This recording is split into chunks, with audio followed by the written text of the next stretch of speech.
right. Hold up, people. What up with y'all? Big Ack in the building. Welcome to the little Durks streaming party. He's dropping a new project tonight called 7220. Apparently, that's like the address of like his grandma. I don't know what he was talking about. Anyway, what you got going on, man? I know I should have been on here a little bit early. We got a lot of shit to talk about. But unfortunately, midnight is coming really quickly. It's 3 minutes away. I'll mention certain things real quick. By the way, could people, and I seen this on Shade Room last week when Vaughn's album dropped. Everybody was very outraged that Asian Doll got taken off a song and substituted for Moneybagg Yo. To Asian Doll's credit, I didn't see her say anything about it. But for the people who are always so vocal about posthumous albums, could you all please shut the fuck up? Please. Don't tell us, listen, I don't think people understand what happens with posthumous albums. You know who controls all Vaughn's decisions? Vaughn's mama and Vaughn's family. Nobody give a fuck about what you want. It's their shit to control. The guy died. You know what I mean? So, like, nobody give a fuck if you want Asian Doll on the project. If his mama or his daddy or his cousin or whoever the hell is controlling the estate don't want Asian Doll on the fucking song, it's not going to happen. Get out of here with all this, you know what I mean? Because I see people it's a difference with, I know how people get at, like, ex's mom because they feel like she been doing too much. But, like, listen, don't get mad at, like, if you don't like a Pop Smoke album, he died, nigga. It's his mom making the decision. So, like, you know what I mean? I see some of y'all just so ungrateful. Y'all want this, y'all want that. Man, listen, I'm pretty sure the people who are controlling the projects would have wished their son was still here. So, you know what I mean? I have a lot of sympathy for the people who are tasked with putting together posthumous albums. And I understand also why. You know what I mean? They might not want certain people on it, this and third. I never had a problem with it. But I seen people like, yo, how could Asian Doll not make the album? You think King Von Mama want to put Asian Doll in the fucking song, bro? Come on now. Anyway, we do have, in a minute, Durks' album is dropping. Let me tell you what I've thought about it. I'm going to keep it real with you. The track listing came out. I thought it was going to be a Drake feature. Not going to lie. Remember I tweeted out like months ago that whenever he drops, he's going to do over 150. By the way, let's put in perspective. Wanna did 150. Now, I'm going to keep it 100 with you. That whole push and P talk, like, you know what I mean? You realize how much of Dick Riders just fans are. Once he took over the culture with the lingo, the music just followed. You know what I mean? Like, I'm going to be honest with you. Like, not to disrespect, Wanna, but the marketing for his album was heavily relied on people adopting this push and P shit. Everybody was like, this is P, this is not P, this is P, this is not P, this is P, Alex ain't P. You know what I mean? That was pretty much the promo. And it worked. It gave him record sales. He did like 150. That's, wow, crazy. That's why, again, not that the music wasn't good, but I thought the marketing was good. When it comes to Durk and this project, I really think the only marketing there is, you know what I mean, I think a lot of people going to tune in to hear if there's going to be back and forth with Durk and Youngboy, honestly. I thought there was going to be a Baby feature. And I could pull up track listing real quick. I know it's like pretty much out right now. We're going to check it out. But let me pull up the track listing real quick. Little Durk. All right, come on, hurry up. Yeah, here's the track listing. Yeah, there's no Lil Baby. And him and Baby have, been rocking together for a while. We got Future. And we have Gunna. But to be honest, there's a bunch of other people I thought was going, whoa. Chat, what are y'all rating it right now? Could y'all spam some ratings, please? Spam some ratings. I got some first thoughts. I won't give a full review of this project. First of all, I keep telling you I hate that projects come out at midnight. Everybody wants to have a hot take 50 minutes after the project comes out. I've only heard most of these songs once. I can't tell you definitively if I'm going to rock with these songs. On first listen, I'll say this. What I thought this album was going to be was the same goddamn energy that Durk been on the last while in music. A lot of murder, murder, kill, kill shit. I'm going to keep it honest with you. Pretty much drilling and killing and spinning and winning, all that type of shit. This was actually not that. This was a pretty well-balanced attempt. Now, here's the thing. You might be listening to Durk to hear, let's ride on these niggas, let's spin the block, let's, you know what I mean, let's get back, like all of that shit. But I think he tried to make a concerted effort to please a lot of different people. It starts off kind of like, and by the way, it starts off with him paying respects to pretty much exactly where he kind of came from. He kind of wrapped it up with the theme of 7220. He paid respects to, D-Thang. He paid respect. He even shouted out Newski. He really did tap into his story. It's not just a collection of songs. And I guess this is where we all got to think about when we think about an album. Do you just want a bunch of songs like Hellcats and Trackhawks, or you want that nigga to really make an album? It sounds like an album. Now, even if it wasn't exactly the tone that I wanted, this is the mood that Durk is on. By the time you get to about middle part of this album, it's clear. Durk loves India. God damn it, man. That nigga love him some India, man. Like, about 4 or 5 songs of this is straight love songs, love ballads to India. You get me? And I can't blame him. A chick was holding it down for me to shoot out. I might have to make half my album about her too. Fuck it, okay? As far as feature-wise go, I think the Summer Walker one was a pretty dope move. By the way, I also noticed he made a concerted effort to make songs that women could like. Like, once we get to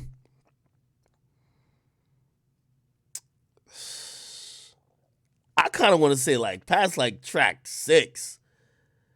Past track 6, I think he's making a bunch of songs that women could like.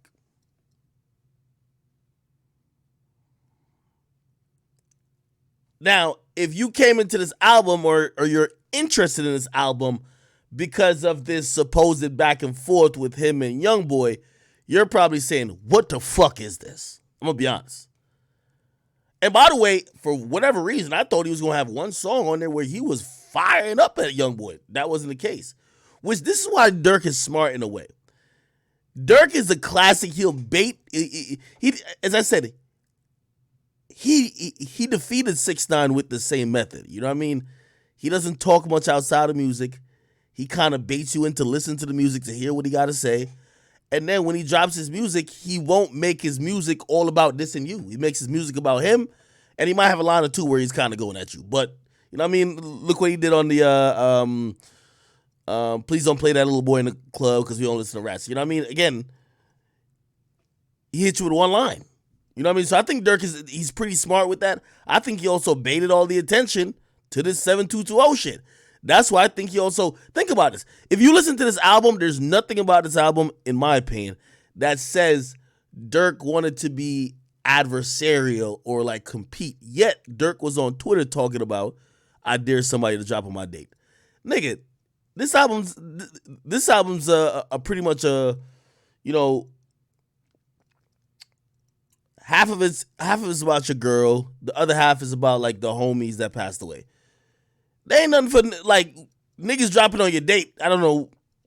It's not like you over here making like a bunch of Hellcat and Trackhawks on this particular album. Once again, I still think it's a really balanced project. So I don't know. I'm gonna see what. There's a few songs that I think will like is gonna last and stick, but only time could tell. Now, remember I told you I think he was gonna do 150. I'm going to still stick to 150. I think there's a range. 100 to 160. On the lowest of low, I can't see Durk doing below 100. And on the highest of highs, I don't see Dirk doing doing over like 170. I would say probably 160. So between 100 and 160, I wouldn't be surprised. I think if he does anything over 120, it's a dub. Anything over 120. If he does 130, it's a dub. If he does 121, it's a dub. If he does 120, it's a dub. Again, it's all about showing that Dirk's career is growing. He's constantly taking a step up. And he's playing this shit really well because he's using some of the same tricks that other people use, except he's not doing it on social media. Well, he is still doing it on social media. He's making a little vague posts, but he ain't like, going live and just running his mouth, you know what I mean, like we would normally see. So it looks like he's unbothered. But I think he's playing this whole shit pretty good. What did y'all think? Somebody said 120 is crazy for this album. What do you mean crazy? Like crazy low or crazy high?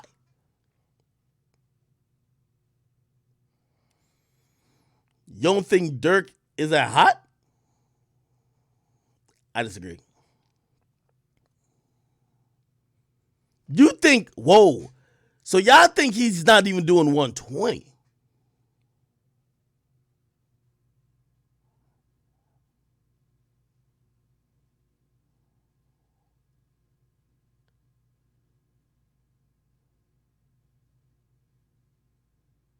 Y'all are tripping. Somebody say he's not doing over 100. Now he's easily doing over 100. Easily.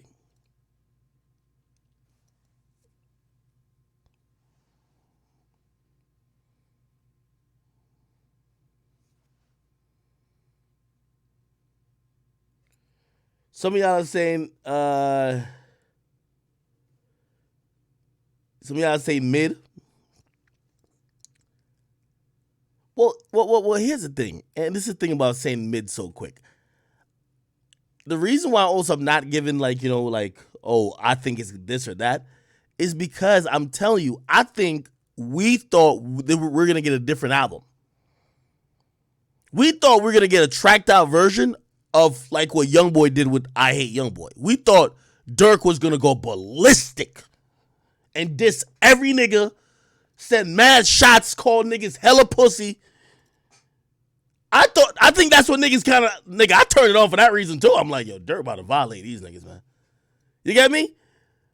But it's clear, as I said, that's why he's smart. He baited you in with the fuckery and then made his album that's, I'm going to say it's more timeless because he's not necessarily talking about a beef or a nigga for the moment. Somebody said, look how Roddy flopped. It could happen to Durk. The reason why, okay. Let me do the Roddy comparison when it comes to Durk. Durk has been quietly dropping music, consistent. Remember the thing with Roddy, as I said, he stopped being consistent in dropping music. He just had people waiting. Durk, honestly, been dropping songs, like other than YoungBoy, I think Durk been dropping probably the most music. Every so often he would come out with a video. I think the fans were there, and I think the last album with the sales, remember he dropped it on Tuesday, so he did like 27 first week, which was 2 days of sales. Then the next week he did like 70 something, right? I just think he's been quietly building, and now everybody is paying attention to him, that this album, it has to do 100.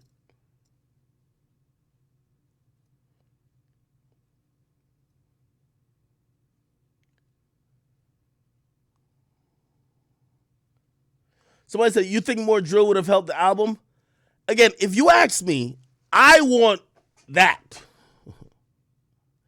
Even though we're all hypocrites, right? Because if he was on here dissing Duck, dissing every YoungBoy, Quando and all them niggas, you know what would have said? Man, Durk, you over here perpetuating the fuckery, perpetuating the violence. Like, you can't please fans. You know what I mean? Like, we going bitch wherever. Man, if Durk don't stop talking about the dead. But in reality, think about it. We listened to that whole album and we wanted that nigga to diss somebody dead. like nobody gonna say it. Nobody gonna say it. Like, we hypocrites as fuck. If he was on that shit violating, mad dead people would have been like, yo, Durk, you wildin'. But Loki was still gonna bump it. We listen to the album, he's saying, yo, rest in peace, and he's shouting out his dead homies, he keeping it respectful. We're like, damn, man, we want more drill. You can't please niggas, man. Somebody said kind of mid. And well, here's the thing, too, though. I think he has a strategy with this because I think those girl records, he's hoping to be crossover records. Now, Durk has never been a stranger to be making, kind of chick-type records. Remember, Shawty, you my Beyonce. I remember that record? He's made tons of songs like that. Homebody, Internet Sensation, Viral Moment, name some more. He just has tons of songs where it's like, he's singing a lot more. I think one of the reasons, though, why Durk caught like a hot streak is he reduced the singing and he kind of got on that no auto Durk shit, which I thought was all inspired by Von. Like, Von came with a particular style, dissing niggas, name dropping. And once Durk adopted to that a little bit, not that Von created it, but it was an energy about it, niggas started really rocking with Durk a lot more. Not that they weren't before. Somebody said we wanted drill, not R&B. Somebody said, I think he's scared to turn up because of open case. That, maybe, I don't know. Like, I ain't gonna lie to you. It was interesting to hear him literally put a disclaimer in front of this song. Just like in a dark room, just doing the Birdman hand rub. This nigga about to go ballistic when his shit drop.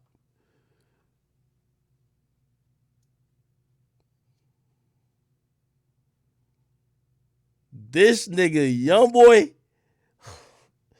nigga, if you thought I Hate Youngboy was anything, this nigga about to just go retarded. This nigga might this nigga might find some new niggas to this. Nah, Durk ain't selling under 100K. Nope. It's interesting to me that he went with that Golden Child song as a song today. To shoot a video to. Or drop a video to. I like the song with Gunna. What happened to Virgil? By the way, let me ask y'all a question. You know how sometimes you kind of, what type of beat like niggas gonna rap on? Like, I feel like I've heard Durk on this type of beat with that piano like a million. Somebody said, why am I caping for Durk? Bro, here's what I'm trying to tell y'all. Durk's sales isn't about how good I think this project is. It's the hype and excitement going into the project. A lot of times what y'all don't realize about sales is you sell the project before the project is out. This is Durk cashing in on the hype he's built up for the last 2 years. You get what I mean? So I get it. Y'all want a bunch of like more harder songs. Y'all want this kill. First of all, let's be very clear. Any album that have sold over 150 don't just have a bunch of, like, you got to think about songs like Piss Me Off, Hellcats and Trackhawks. Like, I know they got a chorus, but it's basically almost like a non-chorus, just kind of like just a rapping track. It's not really built for like, you know what I mean? It's not formatted for like radio. It's not formatted for consumption by the masses. As opposed to some of these songs, which are, and what I mean by that is like, usually like if you're trying to make like a very radio pop friendly song, a song that, you know what I mean, is catchy, like you're going to structure it a certain way. Songs like Hellcats and Trackhawks, Piss Me Off, and a bunch of those other tracks that we like, we just like it because he's saying hard shit. You get me? Of course, like if there's a little hook or whatever, like it'll be catchy a little bit, but it's not catchy to the whole fucking world. So these tracks that he's making on this particular project, I think he's trying to do it that they have some longevity, that they could have some legs, that they could do some other things. Which obviously is not going to really count for the first week, but I think he put a different type of energy into this project because he wants this shit to last. And he wants it to bring him to the next level. So, as I said, I think he sold this album before the album dropped. My nigga, as long as he recorded 15 tracks, no matter what the fuck he was rapping about, he wasn't going to sell under 70K to me. He sold this album already. He sold it with hype. That's what y'all don't understand.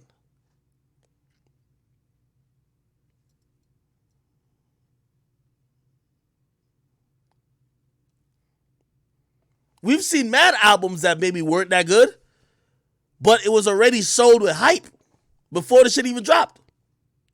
Now, you could tell if something's good based on, does it stay on the charts? How long it stays on the charts? Does it start slow and then pick back up later on in a few weeks?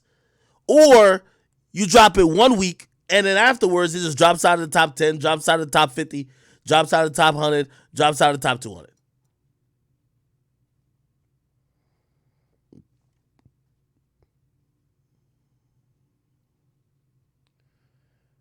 Durk is selling 100K off hype, not even off none of these songs. Hype. And it's right now, Durk and Youngboy, just purely off hype, I think they both have 100K built in to whatever they drop. Now, of course, they got to promote the shit, which is usually Youngboy's biggest problem. He don't promote shit.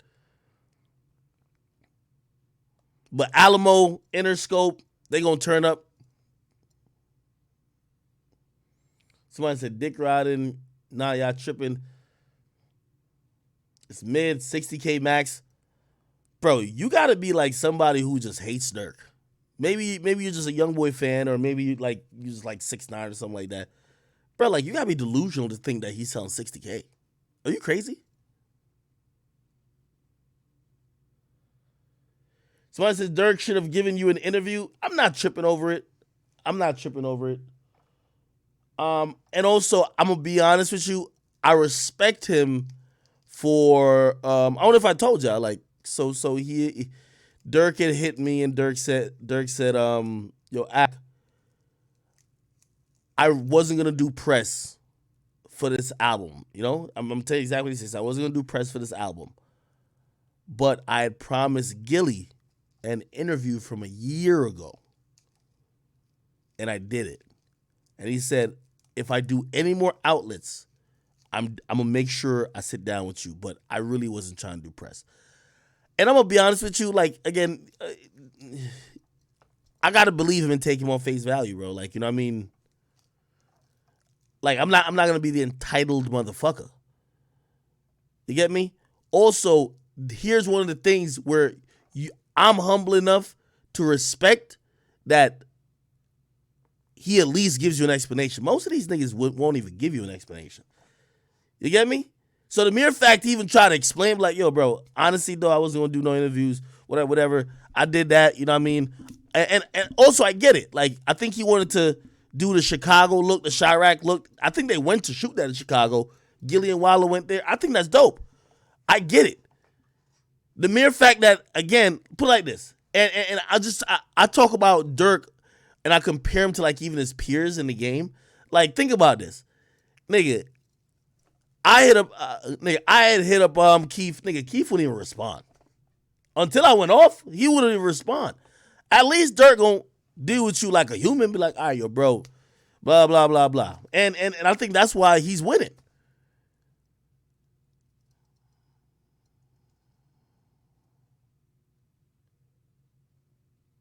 Somebody says, the reason why he didn't get the interview is because of 6ix9ine. Nah. Mm-mm. Bro, I'm gonna be honest with you, like, I don't think none of these dudes, like, I don't even think really any opportunity really has ever been denied to me because of 6ix9ine. I think most artists are usually smart to know that, be like, yo, it's act, you know? And if it's somebody who, quote unquote, didn't fuck with me because of 6ix9ine, they didn't fuck with me before. You get what I mean? So like 6ix9ine just becomes like the that's the reason or whatever the case is.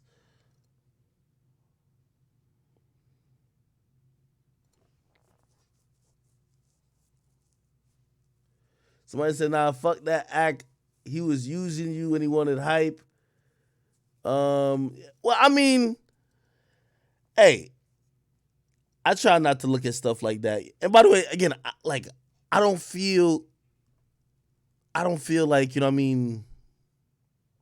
Like I honestly feel like, yo, Dirk would do an interview with me, bro. And it's not only about doing an interview.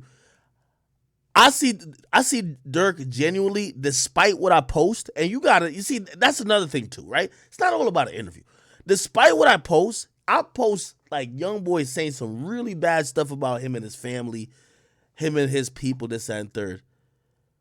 And it'll be the very next post where I'm like, yo, oh, Dirk has a song coming out.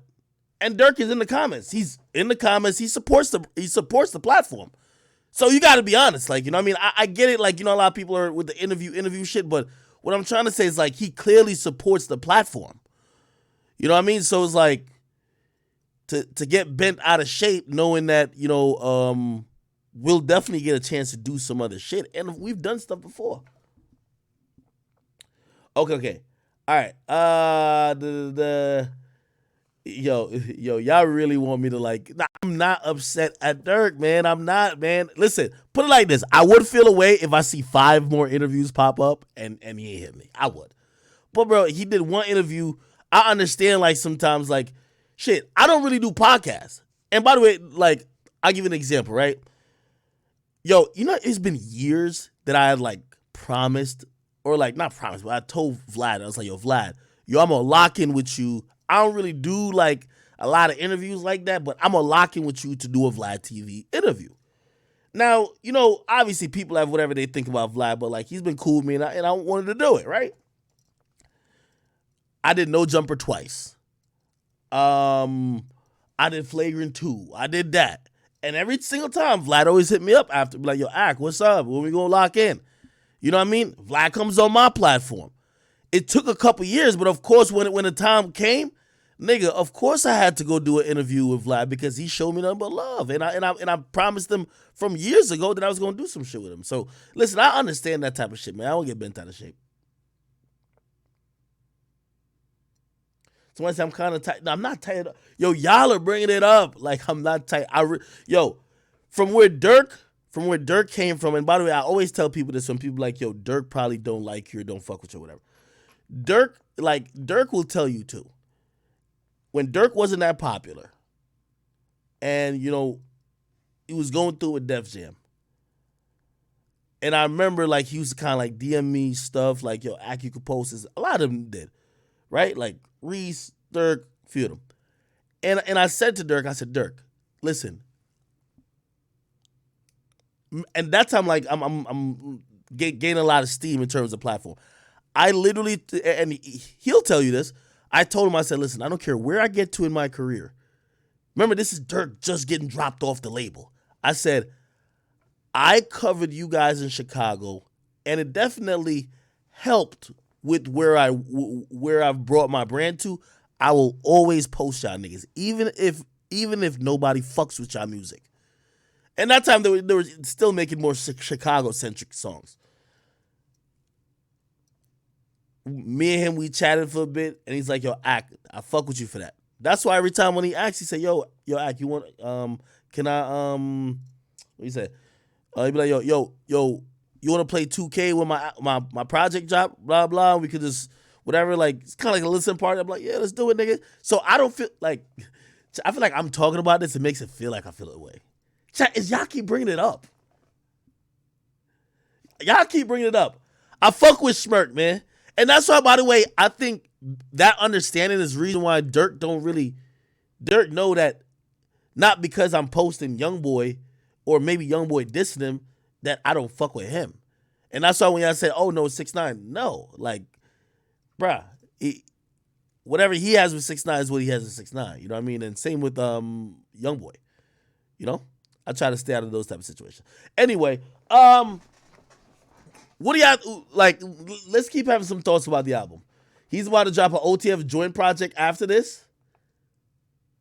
He said, "Oh, he told Wallow that." Really?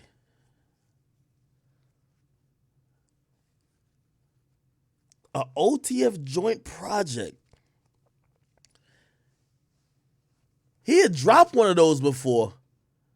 That shit went hard though. Somebody said he know you picked a side, that's why. Brother, could y'all stop with this pick a side nonsense? I keep telling y'all, this is hip hop and niggas. Nobody is fucking. Nobody is. This ain't war. Like, there's no picking a side. You know what I mean? There's literally no picking a side. This ain't war, especially for the media members. Now, I'm not gonna lie. Some people like to. This is how people play pick me. For example, they'll clearly quote unquote pick a side because they want a favor from one or the other. Put it like this: if I wanted to be like, oh shit, well, like, yo, I'm just cherishing like the relationship I have with Durk, nigga, I would just never post YoungBoy. If I just like, oh man, I want to cherish the fact that YoungBoy fuck with me, nigga, I would never post Durk. But nigga, I also operate on the fact where it's like, even if both of them got mad at me for posting the other, I'd rather not be cool with none of them. You're not gonna have me like nigga, this is media. This is media, my nigga. I'm sorry. You know? Okay. Oh yeah, Tory Lanez dropped a song, didn't he? Shit. I heard he was giving that nigga he was giving Party Next Door. Is it Party Next Door? No, it's not. No, Party Fontaine. No, it's not Party Next Door. What the fuck? He was giving Partisan Fontaine some bars, which is Meg Stallion's dude. Let's listen to it. Tory Lanez. It's called Cap. By the way, yo, I'm gonna keep it 100 with you. Partisan Fontaine, you're getting called out by Tory Lanez. You got at least 48 hours to respond. You are a writer extraordinaire for yourself and others. Let me explain those bars to the people who didn't get it. When he said, obviously he's trying to say Casamigos, so that's why he said I got the Casa and the Migos. And then he makes a play off of that and also mentions Cardi B. And if you don't know Cardi B, her husband is a Migo. He's not dissing them when he says you probably say something back, but you're going to need Cardi B for that. Partisan Fontaine wrote supposedly Bodak Yellow, right? And he's written for Cardi B for some songs, or written with Cardi B. So basically Tory's saying, nigga, you would answer me, but nigga, you probably need Cardi to say it for you. You get me? Because, he writes, he raps too, but, basically he's saying nobody ain't hear your shit. We only hear when Cardi says it. Anyway, the point is this. Party, I know you love Meg, this and third, great. And I get it. You want to see the hands with Tory, whatever. But I think you should take advantage of the fact that you're a great writer. You're a pretty good rapper. And you should be giving Tory some bars. I got to be honest. You should be giving Tory some bars.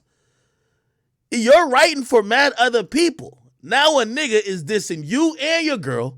Let's forget about this whole thing like you won't see him and beat him up. Let's just drop a song and flame up Tory Lanez. Please. Or write for Meg. Get Meg to do it. I don't know. But what I'm saying is, let's get some good music out of this shit. We see what's going on. By the way, Tory's chatting, man. Tory's chatting right now on these records. You know why? Little nigga confidence. Shit's starting to look better and better. Now, I'm going to be here to say this. And by the way, I quickly was about to, address. Actually, I'll address. I heard Ebro recently mention me. I might even play the clip. I feel like it's so. I might actually play that clip. I feel it's so unfair that because of my reporting, that maybe y'all didn't agree with how I reported it, but y'all still can't say it's a lie. I reworded myself. But now everybody's, oh, how did he see the discovery, this, that, and third? Now all of y'all are trying to act like I'm on Tory Lane's defense team. Now, this is why I know the media is like just fucking, it's kind of crazy. Y'all even hate the facts if it don't go in the favor of who you want to defend. It's the same way, like there's a report that came about the muzzle flash. Again, I don't even want to get back into that. I guess the point of me bringing that up was to say this, and to even say the people of Ebro and the like. I'm not on Tory's defense team, and I don't know if he did it or not. Surprise. I don't know if, like I'm hearing so many people talk about it, and they're making it seem like I'm saying that Tory's innocent. I've never said that. I'm just saying that particular evidence makes the case look a little spooky. Another piece of evidence makes it look spooky. Never said Tory's innocent. Never said he's guilty. Never said Meg's lying. Never said she's telling the truth. All I'm going to do, and I'm going to keep doing it, when pieces of information come out, I'm going to react accordingly. If an eyewitness comes out of the blue tomorrow and says, nah, you're right before the gun went off, I seen a nigga with a bald spot that I seen from a mile away. He had the gun. You know what I'm going to report on and say? Tory, it's not looking good, brother. And of course, y'all going to love that reporting. You know why? Y'all already have y'all minds made up. So don't try to lump me into the, I get this whole young boy and Durk pick a side thing, but y'all are acting like I picked a side when it comes to like Tory and Meg. No, I don't have a horse in the race. No pun intended. I'm just here trying to report whatever going on. Now, let me just say this about this track, right? Tory, I feel like he's feeling more and more confident. He got a gag order. Can't really speak directly on it, but he's chatting. He also mentioned in this track, he says Ken just got them two best friends to fuck. Whatever. Like the story, which I already told y'all, which I guess you could tell is validated, which by the way, when it comes to like Meg responding this and third, she's learned her lesson. She's done giving details. She doesn't want to talk about, was Tory fucking both of y'all or what? Doesn't want to talk about that, right? And I understand maybe she's like, well, that doesn't matter. It only matters if he shot me, okay? Whatever. But the mere fact that Tory's floating over these instrumentals, moonwalking over these beats, dropping in tidbits like y'all fucked them both, sounding pretty confident, dissing the man, Tory seems like he's in a decent position. Again, I'm going off optics. I don't know where his headspace is at, but I believe it is more clearer than it was when this first happened. To put in perspective, when this first happened, his music sounded like this. It felt a little bit more stressed, like his back was against the wall and he was fighting. This track just sounds like, I think he even says the beef is over or something like that. Like, I don't know what you're talking about. I don't know if he's talking about that or something else. But remember the intro track from Daystar? It's one of the crazier stories we've heard of, guys. I know. As it's unfolding, it's like... Fuck Tory Lane, okay? Now, I'm from Houston, and people roll. On social media. You are the alleged shooter of me. Yeah. Donkey today for Friday. You a sucker. Lane's is for real. He needs to just be gone. Remember this track?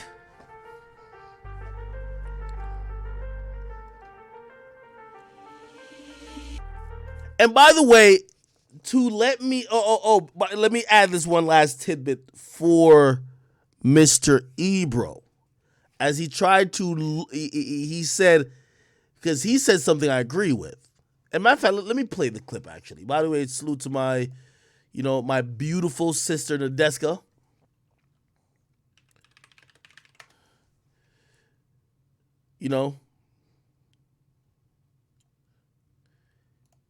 If you don't know, she's over at Apple Music. Ooh, where is it when they talk about it? Is it right here? I think it's right I just have always wondered if it's really about that, like him wanting to show us the entire creative process, or that he just at him and not taking him seriously. I think the front Kodak has always put up. We get to the pundits and their commentary on Megan Thee Stallion and Tory Lanez' social media. The reason why is because I am really perplexed at why people are picking sides. If we go, I would like to hear how people think that I'm picking sides or anybody's picking sides. It's called picking sides if you report anything that's positive about Tory. But listen to Ebro, who says he's not picking sides. Pretty much everything he's going to talk about is basically Meg. Watch. Go back to when this first happened. We heard Megan Thee Stallion was injured. We heard a gun was found. We heard a gun went off. We heard a gun charge happened to Tory Lanez. That's what we knew. We heard that bullet fragments were in Megan Thee Stallion's foot, but we were like, yo, did Tory shoot Megan? Like, remember the whole thing? Like, there was some time people didn't know. Some time went on. Megan Thee Stallion seemed to get frustrated with, I guess, Tory's team and people trying to like come for her or whatever. She went on social media and was like, basically, Tory Lanez shot me. There was all this speculation of her dating Tory, Tory dating her friend. Her and her friend don't follow each other on Instagram. They fell out, blah, blah, blah. Tory puts out an album. Many people thought that was a tacky move. Even by saying that, listen to the sequence of events that he's breaking down. He says, Meg got tired of how people were portraying the story. She came out and said, Tory shot me. So Meg comes out and makes an accusation. But then he's saying it's tacky for Tory to respond, whether it was music or not. You put out an album talking about your feelings for Megan Thee Stallion and, what went on that night, but you're not really being specific, et cetera, et cetera. There's been kind of people, including myself, I was very public, like, yo, I told Tory via text, I was like, bro, I don't like how you're moving. I can't with you, right? Like, this isn't, you're moving. Hold on. If that's not picking a side, tell me what is. If you text an artist and say, I don't like how you're moving, I can't fuck with you, you've picked a side.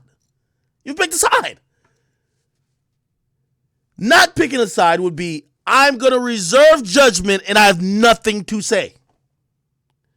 If two niggas are saying opposite things and you're like, yo, bro, I don't like how you move right now, I can't fuck with you, you've picked a side.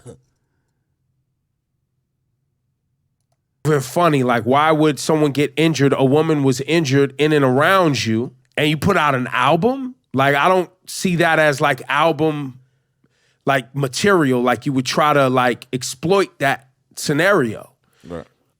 Right. This is one thing about Ebro too. Ebro is the same guy, which is surprising that Ebro is about like 10 years older than me, or maybe 10 to 15. I don't even know how much. But it's surprising that he's such an elder statesman. He's a very smart individual, I would say. But still, he's the same guy who interviewed Kodak Black and basically wanted Kodak Black to basically talk about an open case and admit to rape. You get what I mean? You're saying he's talking about Tory's response to now being charged. Tory's charged. Tory's charged with the shooting. What the fuck do you want him to do? Listen, imagine if somebody charges you with the shooting of somebody else and you make an album and saying, man, I'm sorry that person got hurt. Nigga, you sound guilty. Nigga, if I got charged with somebody dying and I ain't kill him, nigga, fuck talking about, oh yeah, I'm sorry for the fam. No, nigga, I ain't do it. I didn't do it. That's the only thing you'll hear. I ain't do it. It's like he wanted Tory to come out and be like, oh man, yo, I'm so sorry that Meg got injured. Nigga, he got charged for Meg being injured. Only thing you need to say is, they framed me. They me. You like, how stupid would Tory be to be like, yo, you know what, man? Man, fuck the fact that I'm charged. Like, let's focus on the fact that a black woman got injured. What? Nigga, you're going to jail. Jail. Warden. Like, the only part I'll agree with them with is Tory could have just tweeted out. He could have just tweeted out, nigga, I ain't do it. He chose to make an album.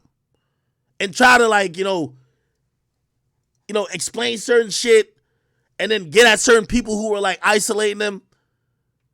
But ain't this music? Didn't y'all say everybody should be free to put their thoughts and feelings into music?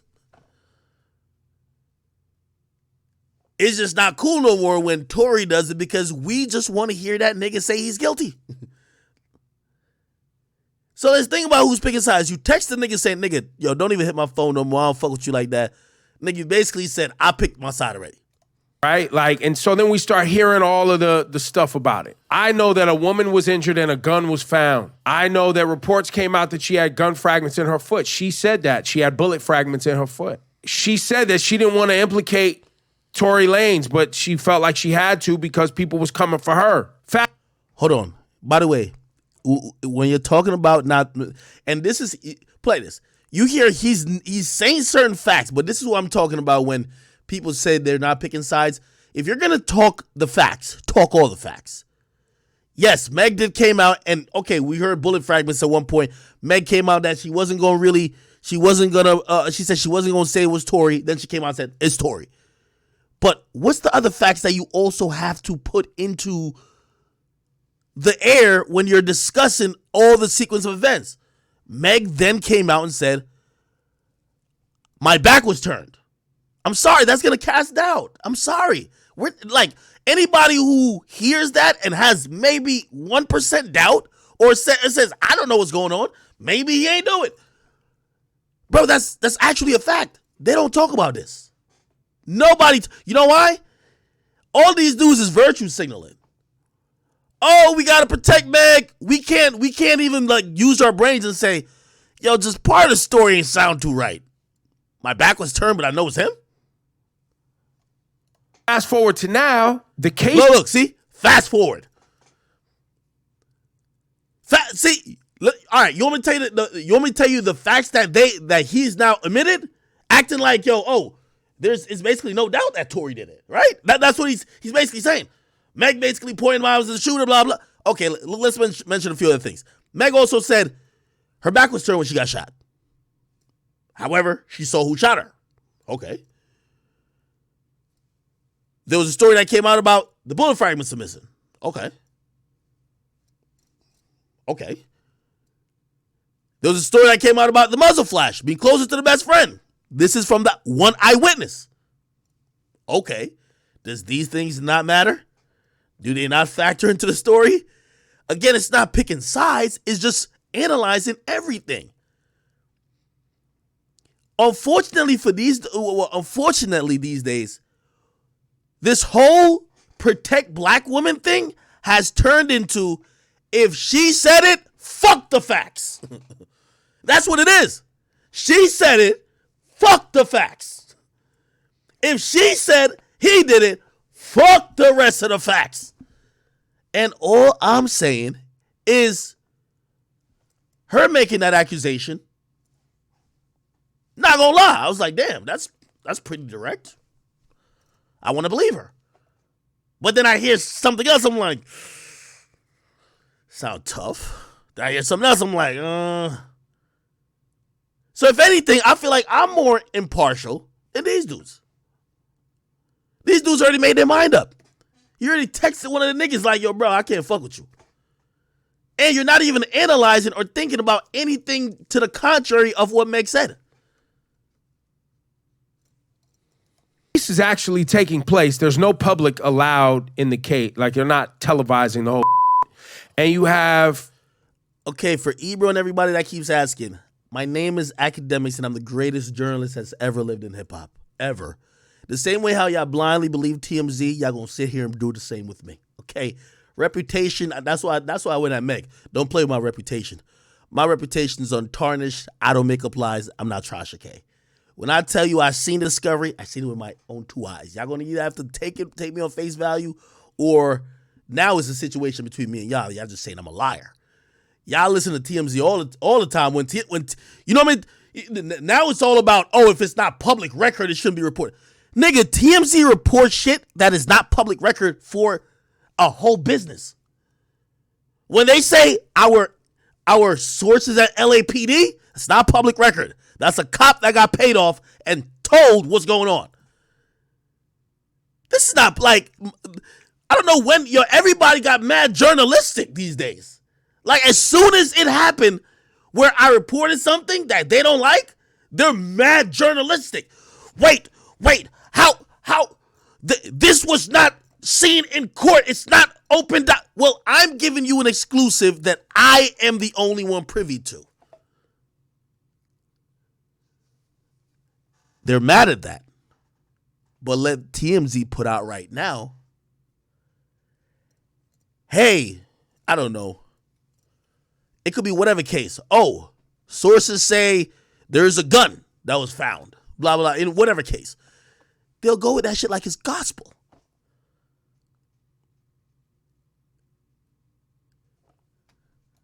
Academics basically report. By the way, who is this nigga? Whoever works at Apple Music, man, get your shit together. This is not me. Does this nigga look like me? Reporting on what's going on with the case and getting it wrong and basically getting it wrong. Hear this next part he's gonna say. To come for Megan Thee Stallion. And I don't know why you would come for Megan Thee Stallion at this point. I guess. You see, they try to lump it in like I reported something to get at Meg. What I reported was about Tory Lanez case. Meg is not charged. Meg is not legally obligated to be a part of this case. This is Tory Lanez case. Meg is nothing but a witness. Granted, she's a victim, but she's not the person charged. My statement or whatever I reported, whether you want to say the rewording, whatever you want to call it, what I reported was about Tory Lanez. Meg jumped out the window because she's been riding on a narrative. I didn't mention Meg.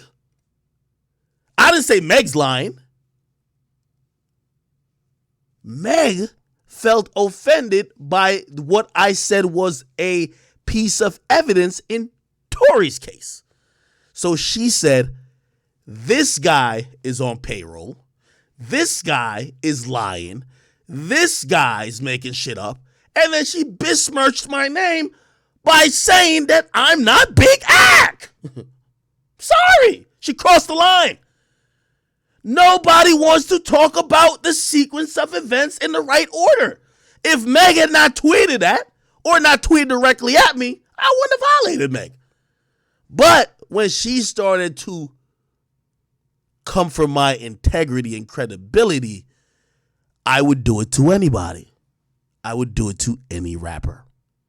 The same vitriol, the same type of defense I will always have.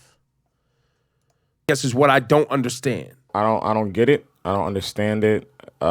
He's not a prosecutor. He's not an attorney. He's not a judge, and he's not a part of the jury. I don't know what information people have, but from my Who's this guy?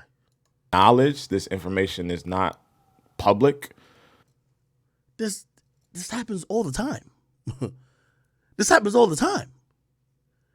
By the way, I remember, I was the first one. You see, and it gets back to even journalism too, right?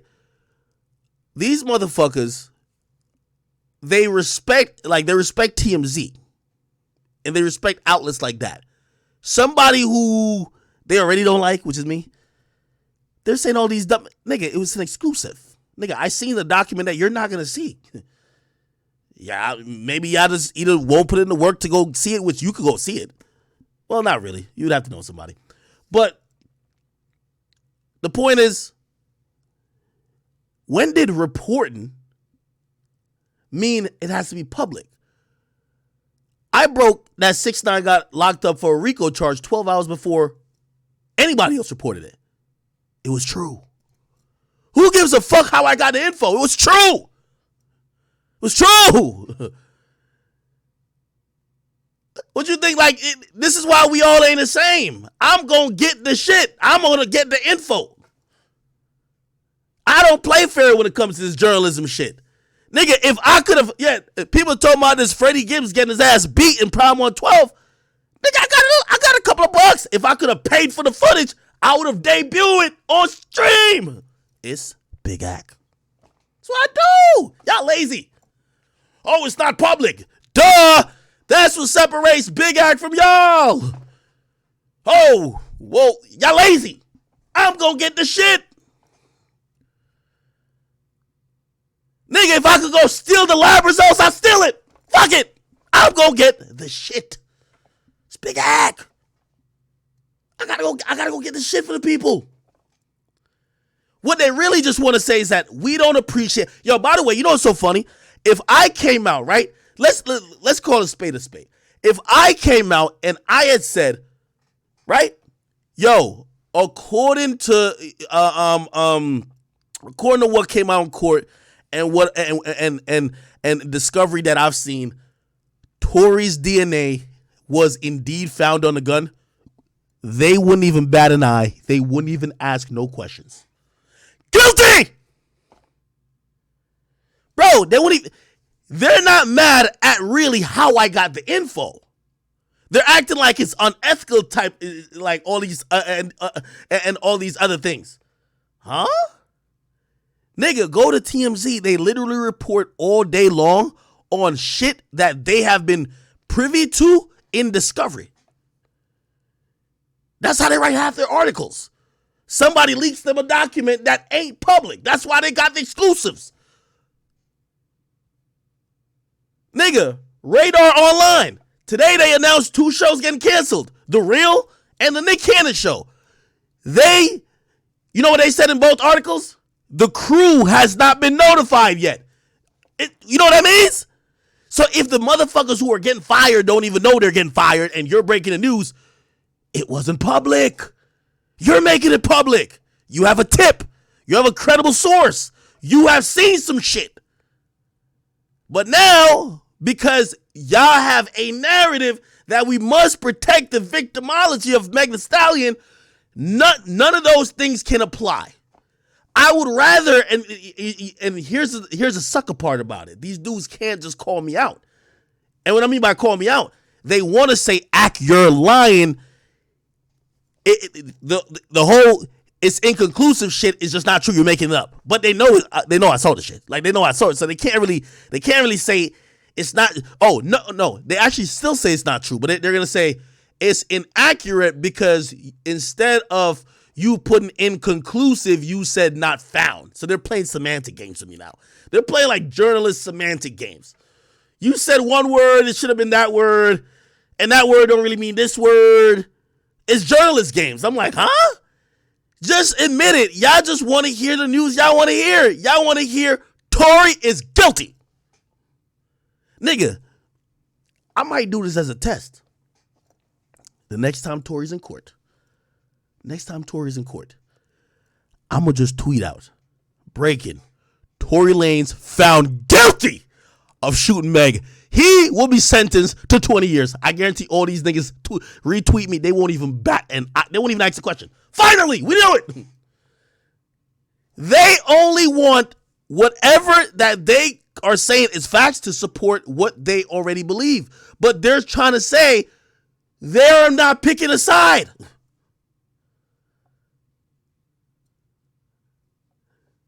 And by the way, I'm joking about that. You know what I mean? Shit. There aren't public people in the courtroom. By the way, that's also another lie. That's also another lie. You see, these dudes talk so uneducated.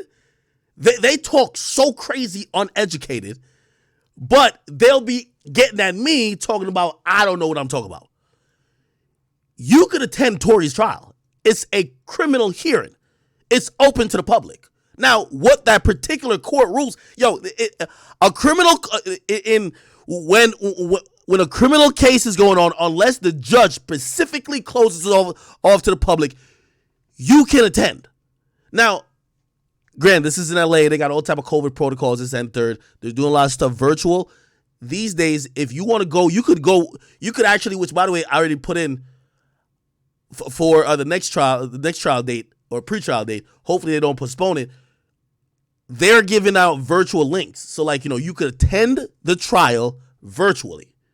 So you can go watch the trial. It didn't even start yet. So it's going to be a bunch of motions. Tory didn't even show up in court last time. So it's just lawyers. It's just lawyers. Yo, we want to motion this. We want to motion that. Hey, listen, they're basically updating the judge on what's going on.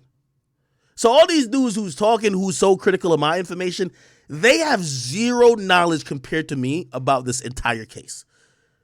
Zero knowledge. Yet they're on these high horses talking about what's going on. Oh, you said that wrong. No, motherfucker, really, that's not what y'all care about. Y'all just care about the fact that there was a piece of information that came out that bothered Meg, because y'all all believe Meg, right? And y'all are trying to still act like y'all are neutral, but y'all not. I don't know. It's just and to push that point further, Ebro, you run all the playlists for Apple Music. You texted one nigga saying you don't fuck with the nigga after that. So, and he hasn't been playlisted on Apple since then. Nigga, you picked a side. Meg is on every playlist. You texted the other nigga, I don't fuck with you. And he hasn't been on a playlist since. Nigga, if that's not picking a side, what the fuck is? a lot of things that I'm seeing on social media from people that I'm like.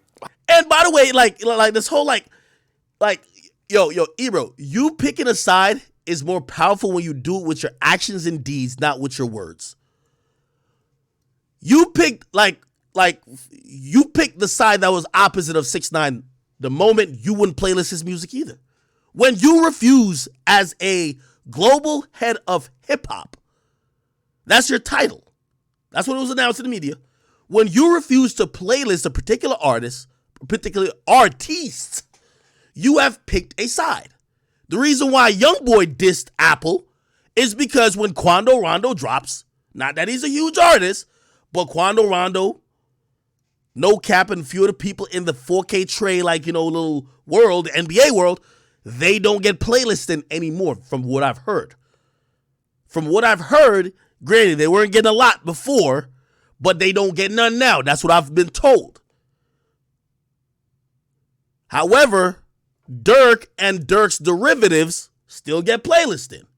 From what was being told, allegedly, to people close to YoungBoy, they're saying that some playlisting won't happen for YoungBoy's artists because they don't want to piss off the other side. Again, if you're not putting one side's music up, but you're putting the other side's music up, that's picking a side. That's literally the definition of picking a side. You don't have to say fuck the other person. But if you're in charge of what I'm telling you, these artists these days will do a backflip, jump out of a plane, will bungee jump just for a chance to be on a lot of these playlists. And Ebro controls. He's waving a magic wand, and he could stop people's careers from furthering if he says, I'm not fucking with you. Because when he's not fucking with you, the staff of people who create these hip-hop playlists also most likely ain't fucking with you neither. If the boss just said he not fucking with you, why would his workers fuck with you? That's why one of the positions that Ebro holds in hip-hop, I've always said, I couldn't do Carl Cherry's job. You know why? You would never see Freddie Gibbs on a playlist ever in life. I can't. You got to be unbiased. To be someone who's in charge of playlisting, you can't take your personal gripes. You can't start using that position to start, waging war with, whatever personal vendettas you got. It's a position because I always say Rap Caviar is not Carl Cherry's playlist. It's Spotify's playlist. Apple's A-list playlist isn't Ebro's playlist. It's Apple's music playlist. So when you are saying, oh, I don't fuck with that nigga, and you're not going to playlist his music, or you're like, nah, that nigga's a snitch, I'm not going to playlist his music, you're picking a side. You're waging war, but you're waging war with something way more powerful than me tweeting, than me talking, and I just proved this whole time, how am I picking a side when I'm trying to point out facts on both sides? Meg said he did it. These facts said they didn't. Anyway,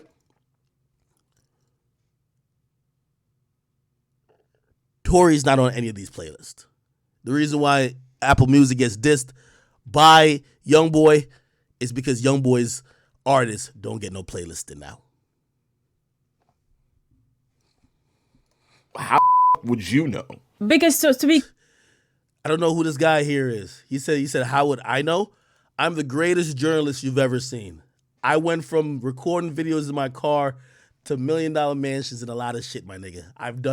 I've turned dust and I've made it to gold, nigga. I've done the impossible. Okay, brother? So you should probably do the research. Let me give you the, he said, how would you know? How would I build all of this? I'm sorry. I've turned dust. I've turned shit into sugar. I've turned dust into gold. Yes, I'm not you guys who push buttons at these other media companies. I'm not y'all. Never been y'all. I've been way too talented, way too smart, way too innovative. I know the tricks. I do the dirty work. I get my hands dirty. That's why I know. That's why I know. This is why I'm the 101. Not you. Not Ebro.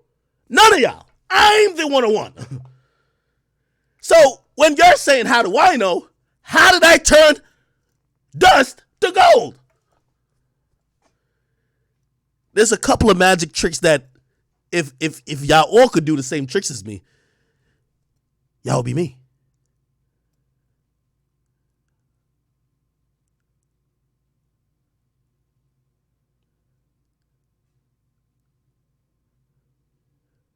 It's the reason why I remember when Motorsport dropped. Who leaked the Motorsport on different Nicki verse? Me. It wasn't you. It was me. It's me. It's me. Sorry. It's Big Ack, the best journalist that hip hop has ever seen. So not because these situations don't help your narrative. Let's not forget that the person who has brought it forward has also brought a lot of things in hip-hop forward that have came true. The track record speaks for itself. He says, how would you know? It's only one act, brother.